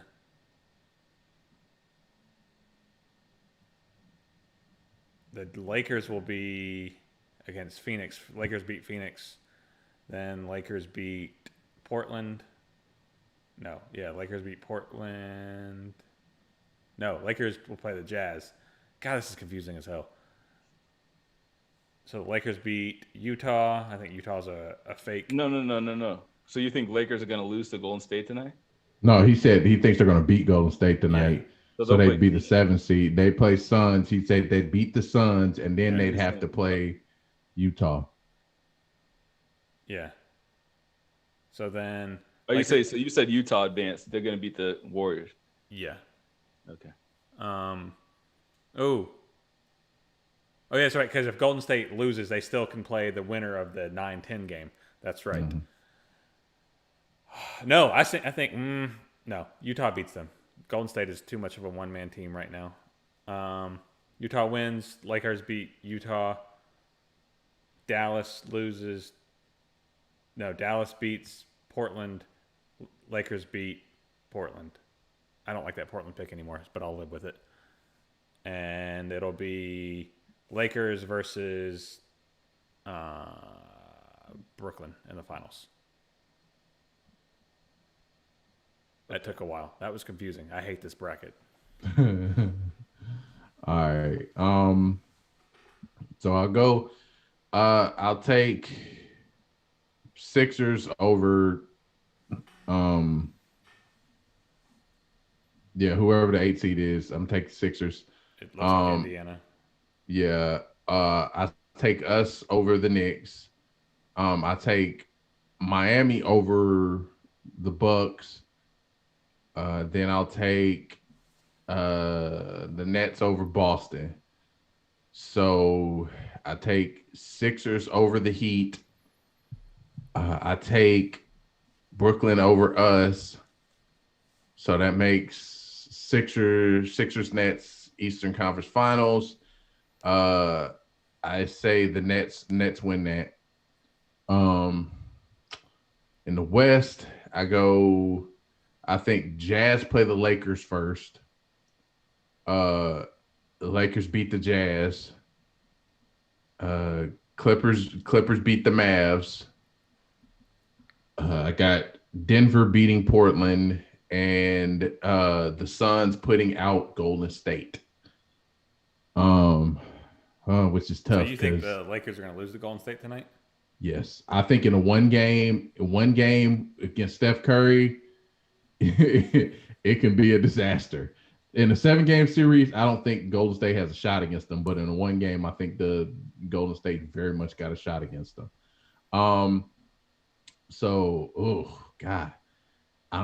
Steph versus Chris Paul. I want to just take Steph, but at the same time, it's just the Suns are a much more complete team. So, all right. So I say the Suns. So that means Lakers, Suns. Lakers beat the Suns. I think Clippers beat Denver this year. And so it's Clippers, Lakers, Western Conference Finals. Oh, man. Oh, that's tough. I want to go Clippers with the Western Conference It's and not a take bad the Western pick. Conference, and then so it's Clippers Nets for the finals. So Okay, so I got Lakers beating Golden State tonight. Golden State beating San Antonio if they happen to win or whoever wins this game. Um, I think they will upset the Utah team, and we're gonna have a We Believe part two. We're gonna have a We Believe team part two. And then I think Clippers will beat Dallas. Wait, who's the We Believe team? I missed it. Golden State. That Okay. Baron Davis team that beat Dallas when they were the 1 seed. Yeah, I thought you were. Never mind. I just missed who you were talking about. Okay. Denver, Portland. I think that Portland's guard play might be enough this year to maybe get them past that round. Right. I just don't trust Nurkic. I don't trust the bigs. Yeah. But then at the same time, I mean, Denver because then it's all about Michael Porter Jr. and what he does. Yeah. And they really don't have anybody to guard Michael Porter Jr., honestly. Honestly, Not Melo. outside of their guard scoring, they don't defensively. Right. Because they traded a 6'5" dude for a 6'2" dude in Norman Powell. God, that was a terrible supposed to be- trade. He's a good defender, but you can't defend anybody over 6'4". So I don't know. Yeah, maybe Denver. I picked Denver there, so that's chalk. And then Phoenix loses to Lakers. Lakers beat Denver in the next round. The Clippers beat the Warriors. And then Lakers beat the Clippers. In the East, Philly wins first. Atlanta wins against the Knicks. The question I don't know so if the Golden State Warriors won though, wouldn't they have to play the If Suns? they win tonight, If they won the play-in, if they beat Utah, If if they hold beat on. Utah, they would be have to play the Suns. the highest advancing seed from there. But does it go that way though? I don't know. That's Is that football or is that? Am I mixing up football? I know it's definitely like that in football, but I don't know if basketball Is it different. just straight bracketed? I don't remember. I think anymore. it is like that. I have a feeling it is like With that. the bubble, it messed up my brain. I remember being confused a couple years when that happened. I was like, oh, it's because seeding. So I don't know. That'd be interesting. If Golden State, I think they might play Phoenix. So either way, I mean, they're not making it to the conference finals unless they do. Maybe they will. I don't trust. They're too reliant on Steph for a 7-game series for me to believe they'll beat some of these teams. Yeah. So I'll just keep on going. And then Brooklyn will win. I think the Bucks take care of Miami this year. And then Philly beats us. Brooklyn beats the Bucks. Even though I don't know, that's a tough matchup. I don't know, man. But yeah, I got Nets versus Lakers in the finals, and Lakers win. So anyway, moving on. So Jeremy Lin retired. He had this big sad message, and I'll read a little bit of it just so we can feel sad for him real quick. He said, May 16th, in my mind was an imaginary circle around this date for an NBA call-up. The final deadline after a year in the CBA where I overcame mental barriers from my past. I knew I was still an NBA player. Teams all asked if I had the hunger, health, and skill to hang on in the NBA. They wanted to see me hoop in person, so I gave up a season overseas to go down to the G League. He said down. Emphasize that. A move few vets dare to make. I've always known I needed to jump through extra hoops to prove I belong, so this was par for the course. Damn it. Come on, Jeremy Lin.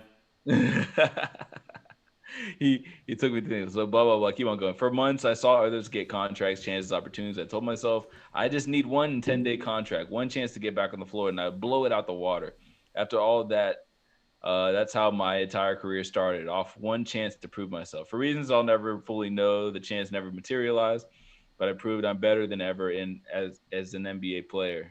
No, he's better than ever and an NBA player. I like, and like I've said before, dream big dreams, risk big heartache. Blah blah. He's blessed. My family, friends, and business partners all wanted me to go. Wanted me. Wait. Business pros all waited on me as I gave up being a go-to player in China and went back to the G League. To the next generation of Asian American ballers, he pretty much says he's sorry he let them down. He didn't let them down. He just says, "Don't worry whether anyone else thinks you belong. The world never will." That's not true, Jeremy. Though maybe one day they will. No one didn't think you belong. That's why I say he's being a little bit dramatic. You were embraced. Yeah, like come quite on, a Jeremy. while. Lynn's sanity, come on, like. I understand. Like people, he's being a little bit dramatic and hard on himself. I mean, sometimes it's just over for players. If there's any chance or doubt, they will. But when you get your foot in the door, kick that door down and bring others up with you. I didn't get it done, but I have no regrets. I gave my all, and held my head high. As for what's next, blah blah blah blah blah. Thanks everyone who rolled with me on this journey. I love my squad. So, my God, can we get out of this Jeremy Lin insanity? No, because I want to ask you guys, why do you think Jeremy Lin didn't get back on a roster? Because he wasn't that good anymore. I mean, he's 32 and he wasn't just this dynamic of a player. So you can find a 23-year-old who provides the same amount of spark that he did. So why would you take the 32-year-old player when you can find somebody much younger to do the same? So more Jeremy Lin on Jeremy. If you don't get more than 20 minutes a game, I don't remember what he was getting in Atlanta on the 2018 Atlanta team. The thing was, though, he played okay. It's just that, like Micah said, he's one-dimensional. It's like he's good at scoring, and I think he can score on any level. It's just what else can he do? And that's always been the thing with him. And I look at it like I compare him to Austin Rivers. Like Austin Rivers earlier this season, I think dropped like 39 for the Knicks. But then he saw the bench, got cut.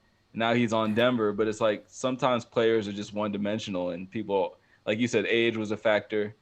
The fact that he maybe doesn't have the same connections anymore. I don't know.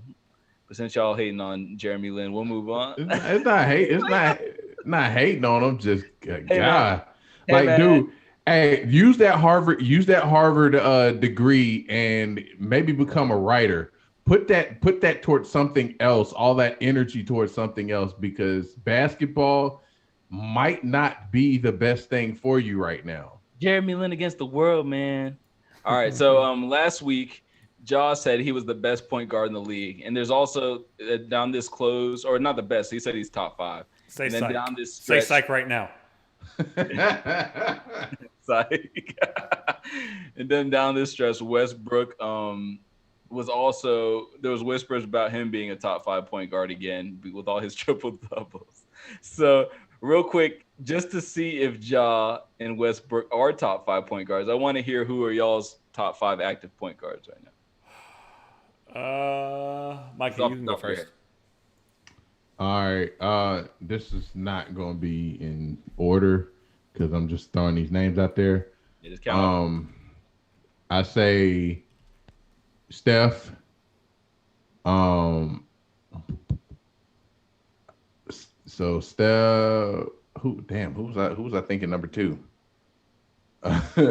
Jamal Murray. Jamal Murray's in my top 5. Trey is in my top 5. Damn. Portland got a player that's pretty nice. Yeah, Dame definitely. And Dallas got a player that's pretty nice. I don't consider him a point guard though. I consider him more of a guard. He runs the offense. I consider him a point forward. I don't, I think he's a 3, but he runs the point guard. But I don't think of him just like LeBron. LeBron plays point, technically runs the offense, but I don't consider him a point guard. Not with the German sensation there. That's fair. Who else? And Kyrie. Okay, so that's 5. What about you, Ryan? I'll go Steph is the best point guard. I'll go.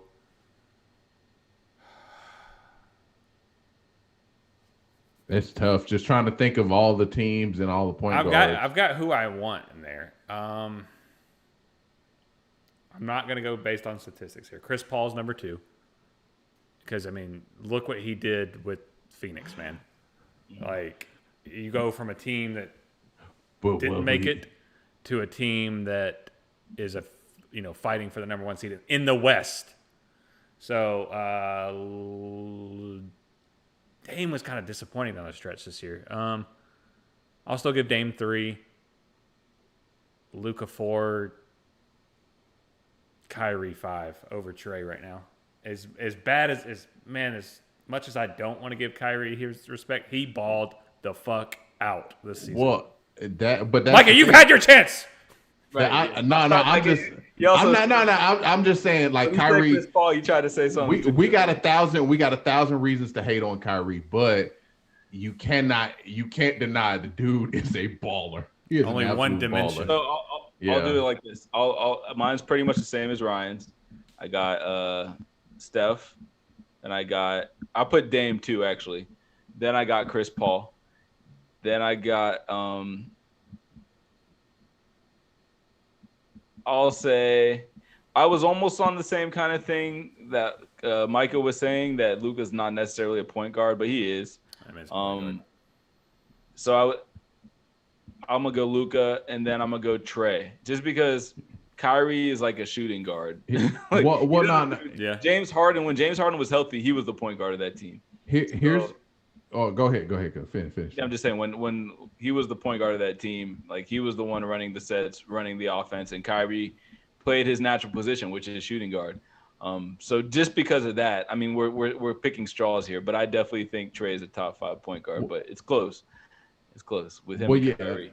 Like my only reason I have a thing against, like, these oversized guys who run offenses and just considering them point guards. It's like Ben Simmons. Ben Simmons is a power forward that has handles, and they allow him to run there. I mean, Giannis runs a lot of offense run through Giannis too. I just don't consider different though. But I agree with what you're saying, because the way Luka plays, he's a shoot first, pass second guy. So anytime you're a shoot first, I think you sort of lose a little bit of that point guard. So I mean, in my fan head, in the first time I did it in my head before I looked at the list and saw Luka, I had Kyrie and Trey in the top 5. But then, I mean, you got to put Luka in there. But you're right, though. He's more of like a shooting guard. So anyway, that brings me to this list. And I just wanted to – well, you can pull it up if you want to, but you don't have to. But so every year there's a Hollinger NBA player statistic ranking. And they rank point guards, or they rank every position just based on efficiency. And the list goes: number 1, Steph; number 2, Dame; number 3, Luka; number 4, Kyrie; number 5, Trae Young; number 6, Chris Paul. And then you got De'Aaron Fox, Drew Holiday, Russell Westbrook, and Mike Conley to round off the top 10. Where do y'all think Ja Morant is? 15th. 25, probably. Where's he at? You won the prize, Ryan. Was he 25? 23rd. Oh. He's ahead of he's ahead of John Wall, Lonzo Ball, Kyle Lowry. Well, I know because the Hollinger thing is based on efficiency rating, and I know Ja's not an efficient point guard at all. PER. So, where's LaMelo? Did he break the top 15?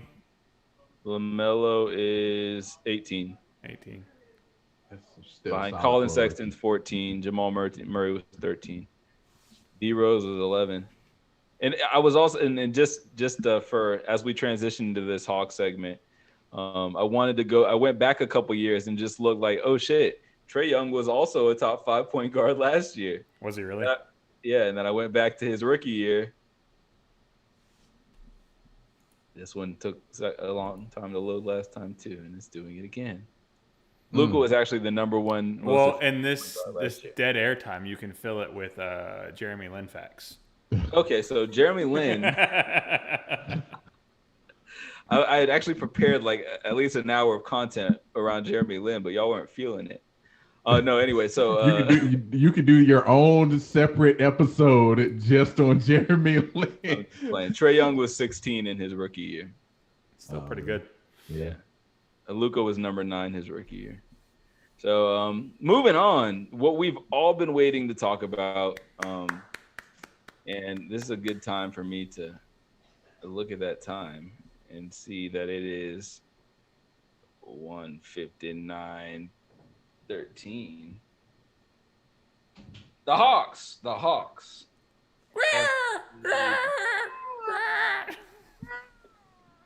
Remember that scream noise they used to do when it busted through the court? God. Right. The Hawks have made the playoffs. And what's sweet about that is that it's been a long time, and we're playing a team that we didn't get to see our full potential against this season. So there's no inherent fear there about, what could be, or expectation. So we sort of get a clean slate going into this. So before we get into like talking about the Knicks versus Atlanta, I want to get y'all's opinion on who do y'all think is going to make the playoff roster and who's not going to see any minutes in this playoff. Oh, I know one guy who's not going to see any minutes. I was about to say the same. Chris Dunn. Oh my God. No joke. We all sort of called it, but it's like, God, he was that bad. Like that's when you have a good coach, when you see bad players and they don't get to play. Yeah, like, honestly. This guy is terrible. Do not give him any minutes. He's like, welcome back. Oh,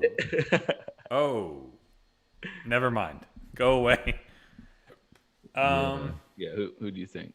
I'll go because they usually carry about 12, right, into the playoffs. Well, no, more like 9. More like 9. They carry 12, but only 9 the or rotation. 8 or 9 are active. Yeah. Like really, 8 get to play. Yeah, like so, 8. It's like 8 player rotation or something.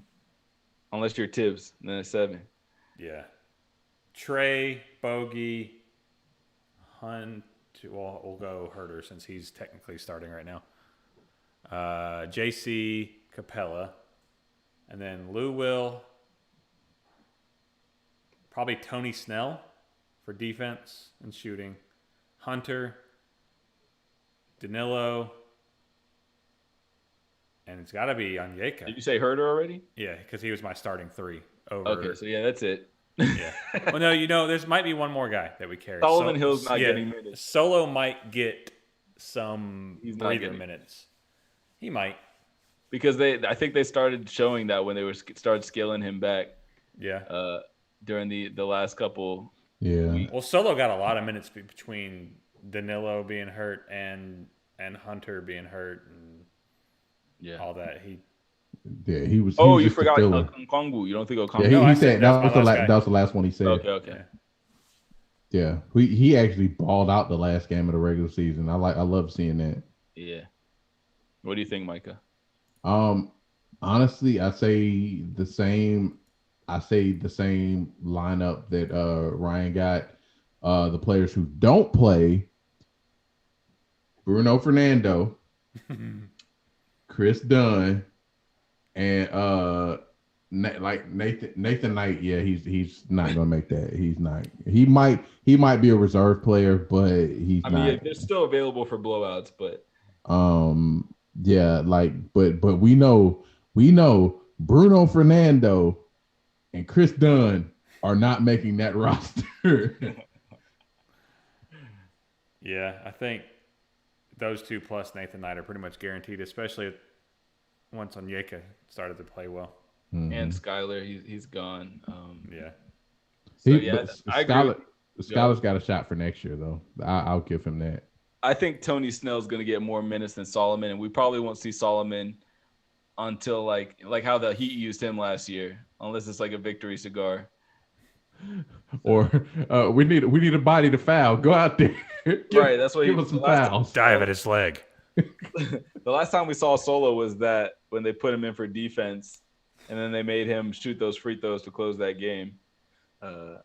Besides the game where everybody played, but all right. So moving on. Before we compare these two teams, I just wanted to read these stats of where we sort of compare against the Knicks going into this series. So the Hawks finished 41-31. We were fifth in the East, obviously. Our points per game were 113.7. Our opponent's points per game were 111.4. Both of those were 13th and 12th in the league, respectively. What is our SRS? I don't know what that is. So pace was 97.6, which was 23rd in the league. So that means that we're not a running team, which is surprising. But I think Trey gets his assist in a fast break kind of way in the half court, so it sort of does that.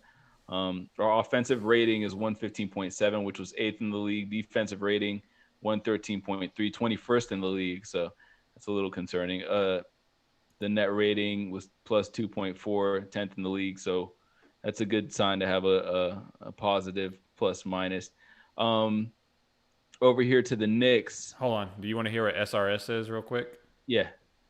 It's the simple rating system is a team evaluation rating that takes into account average point differential and strength of schedule. The SRS rating is denominated in points above or below average, where 0 is average. So what was our SRS? 2.14, which was 10th in the league. A team evaluation rating that takes into account the average point differential and strength of schedule. Okay. So it's like adjusted. Do y'all understand that? Because I don't. I know y'all have better math brains than me. It's an adjusted net rating. So our net rating was plus 2.4. And then our SRS, which is an adjusted version of that, is the same. It's 2.14, but it's still 10th. Both are 10th out of 30. So I think it's just an adjusted. I guess it's a more accurate plus minus, like a more accurate point differential, I mean. Gotcha. Move your mic away from the desk. You keep clanging into it. Me? Yeah, you. I think it's because I'm hitting this button. It's not clanging. It's my mouse button. Okay, so moving on to the Knicks. The Knicks were 41-31, same record, but they beat us 3 times this season, and that makes them 4th in the Eastern Conference with home court. Their points per game were 107, which is 26th out of 30 in the league. And their opponent's points per game is number 1 in the league at 104.7. So I think just right there, when you look at that, I think that sort of favors. It doesn't necessarily favor us, but it's a testament to how equal this is, because we're top 10 in offense, they're bottom half of the league in offense. They're top 10 in defense. We're bottom half of the league in defense. So I think it almost it works out. Their SRS is 11th, as long as their pace is 95.9. So we're both slower teams. Their offensive rating is 110.6, which is 23rd in the league. Their defensive rating is 108.2, which is 3rd in the league. And again, to the what I said earlier, that applies there too. Their net rating is the same as ours. And yeah, that's it. So going into this, I want to hear from y'all. So first of all, just give your general opinions on the matchups. Like, what do you think we need to do to win? And, just lay it all out there. How do we match up against these guys? What do you expect? Micah, start. I think we match up very well against them. The fact that, like, a lot of those numbers you called out, especially like the defensive numbers, like our defensive rating and whatnot, is deceptive, because one, we were so bad with Lloyd Pierce as the head coach that it really skewed our numbers. Then two, we were so banged up that we missed key players for a good bit of the season. So I think we're that's part of the reason why. And plus, like, once Nate McMillan became the head coach, we had the best fourth quarter defensive rating in the league. So we're a better defensive team than I think our rating indicates. Now, Grant, are we elite defense now? But I think we're better defensively than. I think if we can slow down, if we don't allow Julius Randle to go for 35 plus a night, then I think they're really going to have trouble scoring against us. And and while they're good defensively, I think we have enough shooters that we can beat them and 5 maybe 6 games. I think we can definitely outshoot them in the series. So because I don't trust RJ Barrett, and quickly is a good young player, but he's a rookie, and playoffs you relying on a rookie in the playoffs. And I mean, let's be honest. I don't even know if Julius Randle's ever made the playoffs. So he hasn't. Yeah, they got a lot of, like, Derrick Rose is about the only person on their team who has any kind of playoff experience. Now, granted, I mean, we don't have a lot of playoff experience either, but we at least have a lot more veterans, guys who've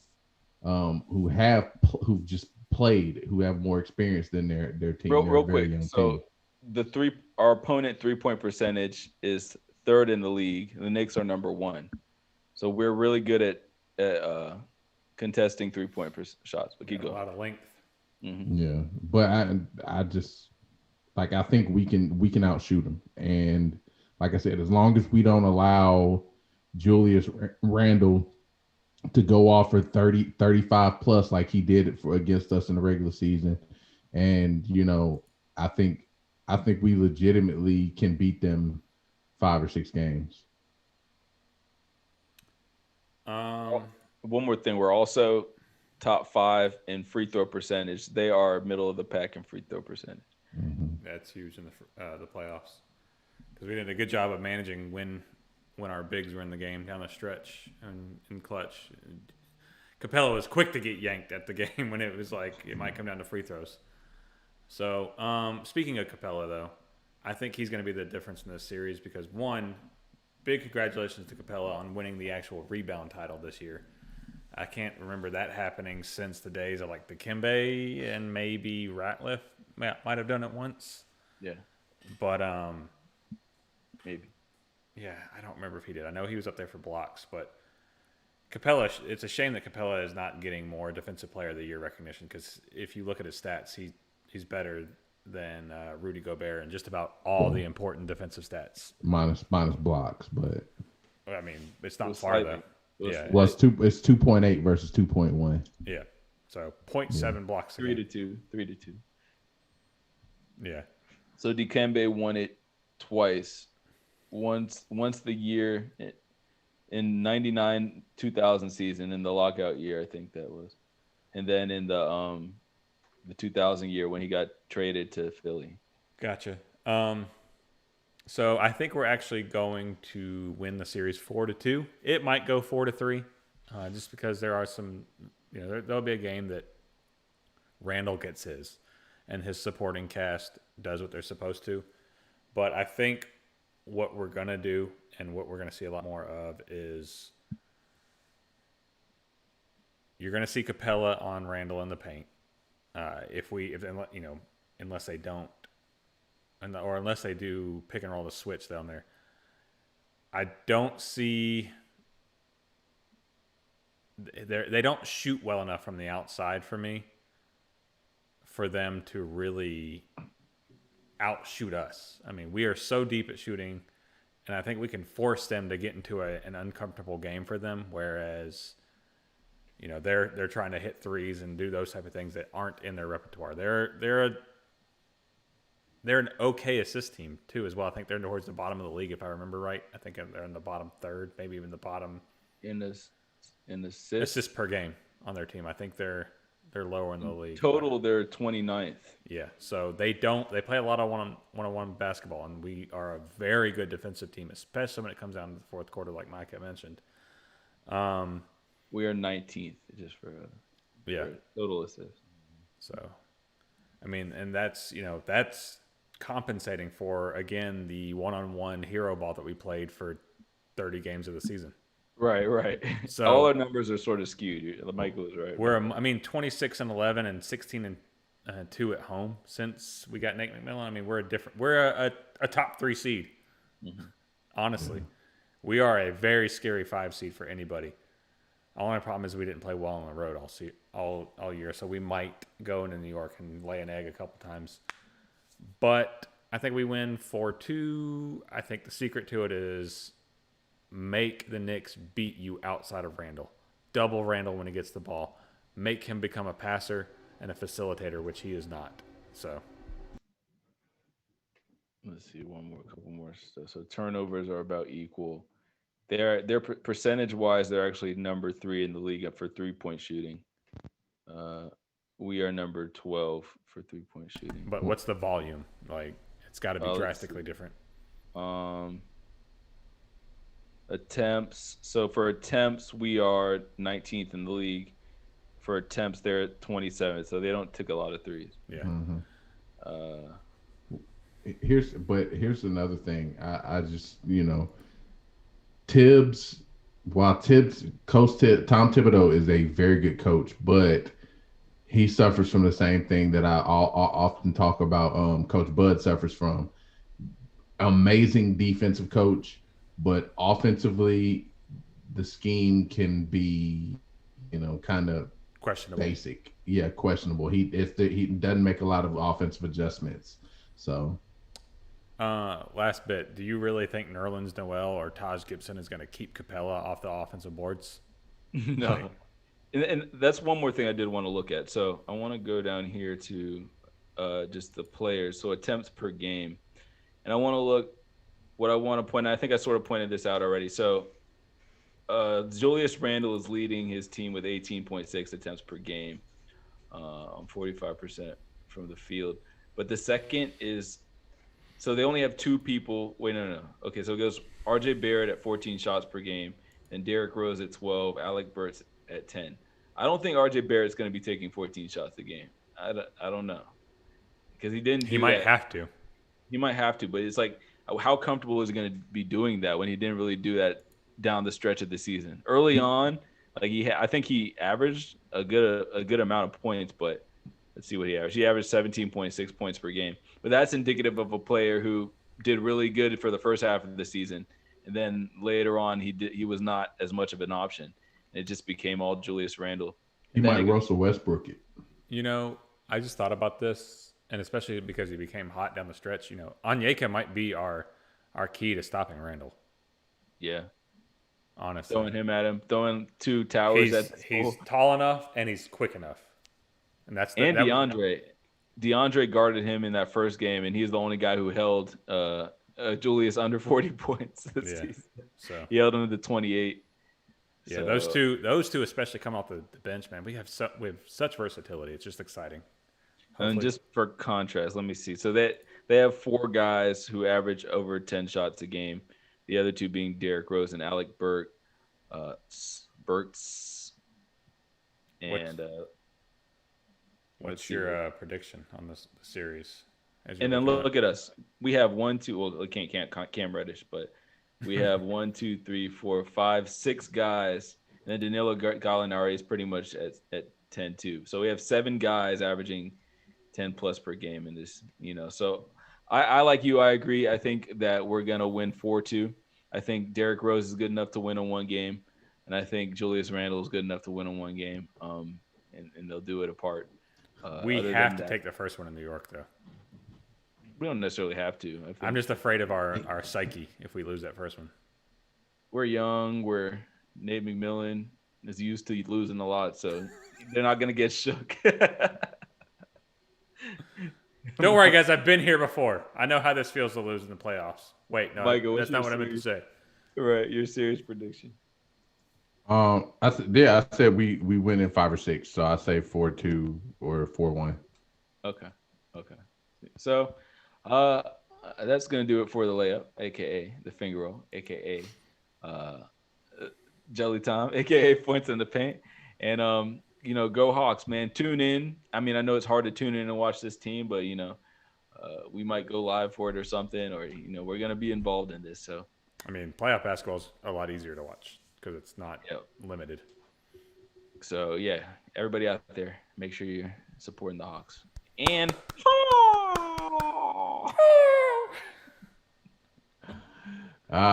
yes, now it's time for the Suicide Squeeze. Yes, the baseball segment. So, first things first. So Shohei Ohtani, the Angels pitcher slash designated hitter, has been tearing the league up this season. He's leading the league with 14 home runs. Also leads the league in extra base hits. So as well as a pitcher, he's tied in ninth with a strikeout percentage at 36.4%. So 36.4% of the batters that he faces, he's striking out. So do you think?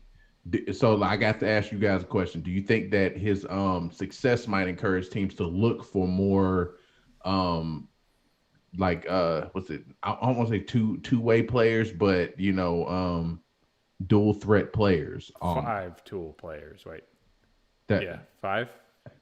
I wouldn't necessarily call him a 5-tool player because he's not really a fielder. He's just. I mean, he's a fielder as a pitcher. Yeah, but. I don't think that this is in vogue though, so I think this is going to be an anomaly for a second. I don't know how many players are really in the position to be able to do this, but I think more players should go back to this. Like, I do think that it's a shame that in the age of Babe Ruth, when dudes were drinking before the game, during the game, smoking, right? smoking cigarettes. These are the dudes who are the ultimate athletes, and these days everybody's such a specialist. So I would love to see that back in the game. That would be huge, especially if the dude was marketable, and I think that kind of thing could save baseball. Well, you had a few guys like Micah Owings. Micah Owings was good enough of a hitter that you might have been able to pull it off, but the problem is Hampton. Yeah, but these guys played in the National League, so where there is no designated hitter, so you couldn't give him a spot where he could hit. He could hit 4 nights out of the week when he's not pitching. So, I think more American League teams might try it, or either that or the National League teams would have to pull a Babe Ruth type deal where they turn him into an everyday player, almost like a Ozuna, where it's just like, all right, well, we're gonna have to take this loss somewhere in defensively, but we need your bat in the lineup. But that's the thing, though. What if this player, this hypothetical player, is good at all that stuff? What if they can do everything? Well, I mean, the only downside is if they can do everything. Say he's in the National League, you would have to rest him more than other players, because essentially, the fear is, as a pitcher, if he's playing in the field and pitching every 5 days, eventually he could potentially throw his arm out. That's the fear. So I think you have to kind of what happened? Acuna walk off. Bet. Nice. Wow. Nicely done. We finally won again? Yeah, right. Yeah. That's what we do. We lose 2 and then win the last one so we don't get swept. Except when we play the Blue Jays. And it's just like all of them. Yeah. But yeah, I think in the National League, it could potentially become more prevalent in the American League because of the DH. You have a place where you can also utilize that player and not have him have to use his arm a lot. But in the National League, it's too difficult unless they implement a DH. So, Kevin Pillar is back on the bench and seems to be doing much better after suffering multiple nasal fractures after being hit in the face by a pitch Monday against us. Damn you, Jacob Webb. Yeah. I know. I'm like, bro, I feel bad for Webb, though. I feel bad for Pilar and I feel bad for Webb, because I know an accident as a pitcher, an accident that hurts someone that seriously is very, very frightening. Oh my God. His face looked so bad. His nose was like over here. I broke Yeah. someone's finger one time, and I just felt bad, and I was afraid to pitch inside for a while. I was like, "Oh, sorry, It's very, very frightening. It's like, God, I did I that. didn't mean to hurt you." I don't want him to die. But yeah, but yes, but I'm definitely glad Pilar's doing better. Continue to heal, bro. Want to see you make a recovery. Nope. I don't want to see him hurt us in the playoff, hurt us in the season, but I still do want to see. You should be afraid every time you step in the box against the Braves now. Luke Jackson throws that chin music every time, except by accident. All right. And today the Braves brought in a former Rays catcher, Kevin Smith. Not that Kevin Smith. Not the director Kevin Smith, but so it gives us some depth, gives us a depth at catcher since we've been so depleted at that position. But and we designated Jeff Mathis for assignment. God, what's our other catchers? Who's the guy been catching for us lately? Yeah, Contreras. Contreras has been balling. Wilson Contreras has already hit 3 home runs. He's our best catcher. And so it's always a bright spot. Now, granted, can he keep it up? Considering, it reminds me of when we brought up Jeff Francoeur back in the day, and he came out the gate hot, like on fire, and then once teams started to figure out like, oh, he can't hit breaking stuff, then it was just like, all right, he slowed down. But if Contreras can get through that and continue to consistently put up big numbers and hit for power and average after, I believe he could be huge. He could be the future of catching and fill a much needed hole for us. And we didn't get to talk about this last week. Huascar Ynoa, the guy, and had happened.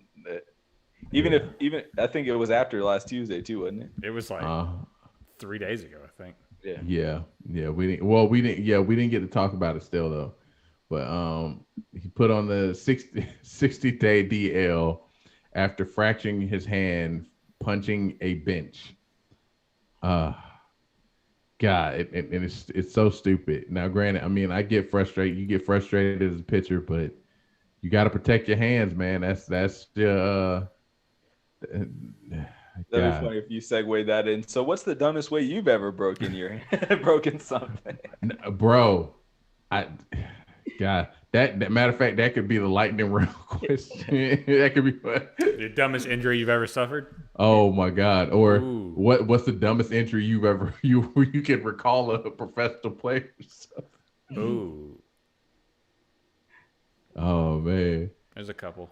Yeah. So and then last but not least, Shane Green. We brought back Shane Green, but he's on assignment. He's on assignment right now, and we plan on having him make 5 or 6 appearances in for the Gwinnett Stripers, so we can kind of see where he is, I guess, in shape and whatnot before we bring him up to the majors, to the Braves, which he is sorely needed. But yeah, we definitely need to see where he's at physically and in shape wise before we just throw him on the major league roster, but we do need bullpen help. So yeah, and that's all for the suicide squeeze.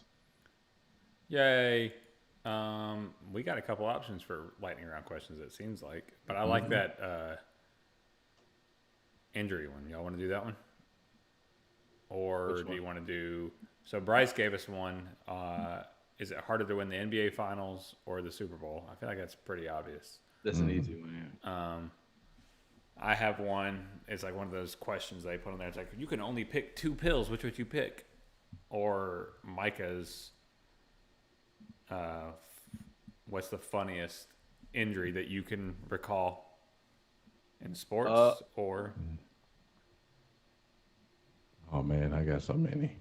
I mean, the pill question sounds more exciting, but maybe we can table that one. And since this one is current, right, we can go ahead. All right. So what's the funniest sports injury that you remember happening?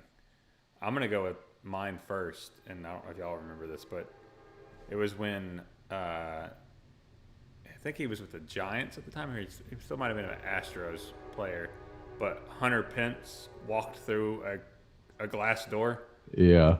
He's like, it was really clean, man. I couldn't see it. Just straight, like, one, good job to whoever cleaned that window, but two, how fast were you walking that you didn't just bounce off of it? Like, you walked through it. I gotta go pee.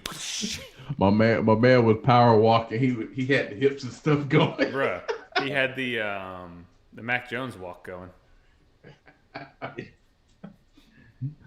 Oh man, Marco, you want to go? Mine is like it's a tough thing because it's usually when you see an injury, it's not funny. But the funniest one I guess I've seen, which sucked for him, but it was funny for me, was when Reggie Bush was like after that one play and he was just like sort of ran out of bounds, and I guess there was a slippery tarp, and he just like sort of slipped and fell on his back, and he was out for the rest of the season. I think he was with Miami at that point. Maybe. Yeah, or maybe it was a team out west. Man, all right. So I remembered one. What? But I forgot what. Do you remember Glenn Allen Hill? Yeah. Do you remember that injury? Well, what was it? I'm trying to remember all the details. He had arachnophobia. Like really bad, and he said he had a dream about spiders, so he sleptwalked, like ran away from them, and like ran into something. I forgot what it was. I think he actually wound up going through glass as well. It might have been a door or a table though. Let me see if I can find that. Oh, then one. What about the draft? I thought we were talking about on field. Yeah, here it is. Glenn Allen The funniest one has to be with the fool who fell out the window. The defensive end. What's his face? Was it Kim Dichie? Yeah. Robert Kim Dichie. He fell out the window. All right, so here we go. Toronto Blue Jays outfielder Glenn Allen Hill was trying to run away from spiders in a nightmare when he started unconsciously running through his house. He crashed through a glass table and wound up with cuts and bruises all over his limbs. He spent 20 days on the disabled list, but came back better than ever. Oh my god! I wonder if that's a cover for a story. Like that's what I was thinking when you were saying that. Like, I actually have two. So the first one I thought of, what was it? A pitcher? I can't remember his name right now. But I know who you're talking about. He was a player who hurt himself playing Guitar Hero.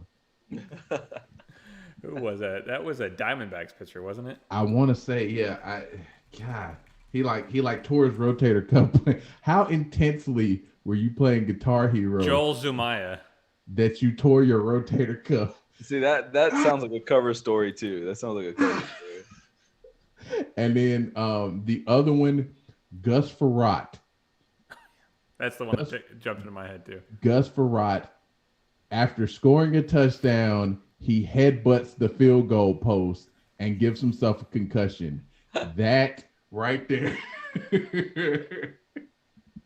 Oh man, that was like bruh. You can't even celebrate right, let alone be a quarterback. Once try to dunk it and come up a little gimpy. Yes, I remember we were all like, no. It was a defensive lineman who celebrated after, was it Pat Williams or Kevin Williams? One of the they celebrated after a sack and they jumped up and came down and tore their ACL. Mm-hmm. Bill Grammatica. The college coach who did that too. Bill Grammatica, after making a kick, they used to always jump up and down, and he tore his ACL celebrating. Yeah, no, my future. Yeah. But what coach was that right when they won the championship, he tore his. No, that was Georgia State's coach. They didn't win Achilles, Ron Hunter. Yeah, they made it past the first rounder, right? Yeah, I forgot all about that. Tears his Achilles celebrating. Yeah. Oops. Yep. So that's the injuries, the accidental injuries, the funny accidental injuries. I think that pretty much does it for us. And let me check with you. Marco, you got anything? Did anyone else die? No. No, that's it. Cool. Oh, I got good news though. Flu said he'll be back at the end of the month. Where was he? California. He's California, Texas. He's been traveling. Nice. He's a traveling man. All right. Well, that wraps up episode 53 for us. We appreciate y'all that have stuck around this far, or if you're just catching us on the highlights. Make sure to leave a comment below on who your favorite injury was.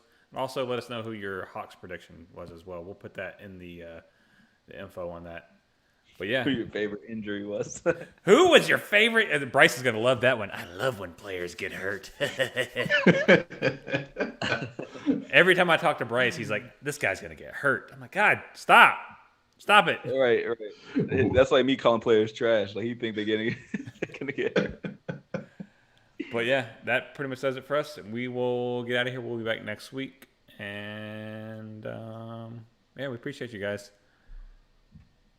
We shall catch you later. Peace. And if you like fish and grits and all that sports shit, everybody, let me hear you say, oh, yay. Oh, yay.